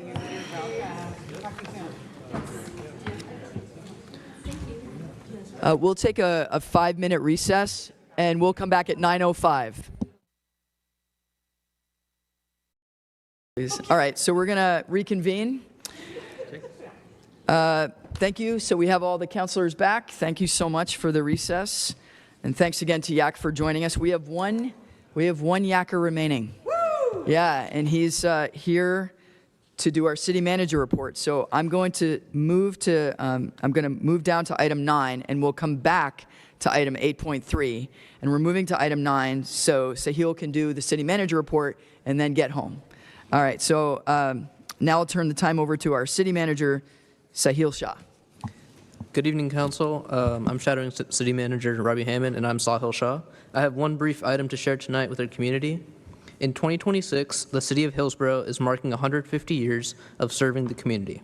As our vibrant community has evolved since 1876, Hillsboro has become an incredible hub of diverse cultures, artistic creativity, and entrepreneurial spirit. Our future is bright as well. One way we are sharing that excitement is a 150th anniversary video featuring the voices and perspectives of our city council members. You can watch the 150th anniversary video on the city's 150th anniversary webpage and on our YouTube channel. Our partners at TVCTV, specifically Kevin Howard, did an amazing job creating the video. It includes many old photos and modern videos that show Hillsboro then and now. Thank you to our council for giving your time and energy. Thank you to Parks and Recreation Public Information Officer Colin Militech and Assistant City Manager Simone Brooks for coordinating the video. And thank you to the community for taking a minute to celebrate 150 years of local government service. Thank you. Thank you, Sahil. Yes, good job. And thank you to Sahil's mom for watching on YouTube. Good job, Mom. Okay, moving to item 8.3, consider adopting a resolution authorizing the purchase of real property in Jackson East North area from the Hillsboro Economic Development Council. Resolution number 2919 is available. As a reminder, this item corresponds to item 3.1 of the May 5th Hillsboro Economic Development Council agenda. Do I have a motion to adopt resolution number 2919? So moved, Case. Thank you. Do I have a second? Salgado seconds. Thank you. Is there any discussion? May I have a roll call? Counselors Alcair, Nay. Case, Aye. Anvery, Aye. Harris, Aye. Salgado, Aye. Thank you. Resolution number 2919 is adopted. Now I'm moving on to council comments. As a reminder, council comments is recently adopted in our new council rules, and council members have up to 3 minutes to provide comments if they have any. There is no requirement to speak. It's just an opportunity if you have something on your mind or you want to bring something up. The council should not engage in any deliberation or debate over any comments or topics raised during this portion of the agenda, other than expressing general support for adding a topic to a future agenda. If a majority of the council supports moving an item forward, the item will be referred to the city manager for scoping. Do any councilors wish to provide a comment? Councilor Alcair. Yeah, I'd like to provide a comment of not discouraging renters from wanting to run for city council positions. Our city is 49% renting, and limiting only land-owning people to qualify to be able to run for office sends a message of landowning aristocracy. That's who gets to make decisions. So I'm just bringing that up. I don't know if in future somebody who rents wants to run for the city council, but they should. Thanks. Thank you. Councilor Embury. Yes. I wanted to request to see if the FAQs on the data centers did need to be updated. I don't know, but if they Based on the testimony today? Yeah. Okay. Yeah. We will continue, sorry to interrupt you. We will continue to try to keep those updated as new information comes. The one that came up tonight was a bit unique because they're talking about some data centers that just don't exist yet, right? So it's hard to know how to include those in the numbers. But yes, as we get more information, we'll try to keep those updated. Thank you. Thank you. And Councilor Salgado. I would like for us to, I don't have the wording for the ask, and I should have been more prepared, but I just want to give you some background. So I got invited along with Councilor Alcair and a couple of other community members to a listening session with OPB, and they were asking us what Washington County needed from OPB, what sort of stories should they cover, et cetera, right? We talked about ICE, the impacts of, on businesses and all these things. So out of all that, came a discussion and conversation with somebody from a Spanish-speaking radio station, one of the most popular Spanish-speaking radio stations. They partnered with the city of Woodburn to create a campaign around their downtown center to bring more Hispanic people, Spanish-speaking people, to the downtown core to revitalize after the ICE raids. And it's been successful. They're organizing it around there's some elements organized around the World Cup because soccer is huge during the World Cup for the Mexican and Spanish-speaking community. And they're partnered with local business and partners. And I think it's a really good model. And just understanding the influence that Spanish radio has on that community, I think it's a really good investment, a good ROI if we want to talk in those terms. The dollar is going to go way further than anything else we do to bring people back downtown, especially from that community. And so I am working on connecting with local businesses. I have a few already that are interested in having this conversation. They support this idea. I've been communicating with our city manager, Robbie Hammond. He's in general support. I would love for the rest of the council to support this. I would love for you all to participate in these conversations around what the program looks like, how much it costs, and how we can participate to bring more people to downtown because, we just celebrated 2 grand openings and they're asking me about foot traffic already. That's a real concern. So we want to keep supporting that and we should definitely invest in bringing people down. So however you want to word that, but definitely bring that to is either a work session or 2x2 meetings, however it is, let's just kind of work on moving forward with that.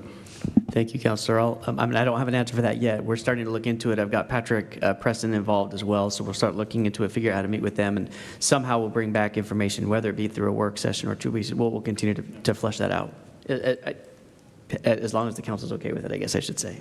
Yeah, I'm in support of that. It's great. Yeah. Thumbs up? Thumbs up. We have 1, 2, 3, 4. Councilor? Okay, we have majority. Yeah, thanks for bringing that up, Councilor Salgado. Councilor Case. I just want to take a minute and thank the staff for all their hard work. There's been a lot going on over the last few months. And I know we ask a lot of questions and we're all still learning sometimes too. Specifically, tonight I wanted to give a shout out to Ruth Klein, the work that we did 2 weeks ago. And the de novo hearing was a lot. It was a lot of prep. I know it was months and months and months of the planning team. Just wanted to give a shout out and a thank you to her and the team for answering our questions, helping us to understand before we got here, while we were here, and then a little, PTSD after the fact. So just wanted to say thanks to the staff for all their hard work. We really do appreciate it. Thank you, Councilor Case. Moving to item 11. You good? Anybody else? Yeah, okay. Moving to item 11, advice and information. Community members who want to be informed and engaged in city council matters can sign up to receive the Happening in Hillsboro email newsletter. Spanish language updates are also available through our Creciendo Juntos email newsletter. As a reminder, the post-council work session has been postponed to a future agenda. And with that, the city council meeting is adjourned.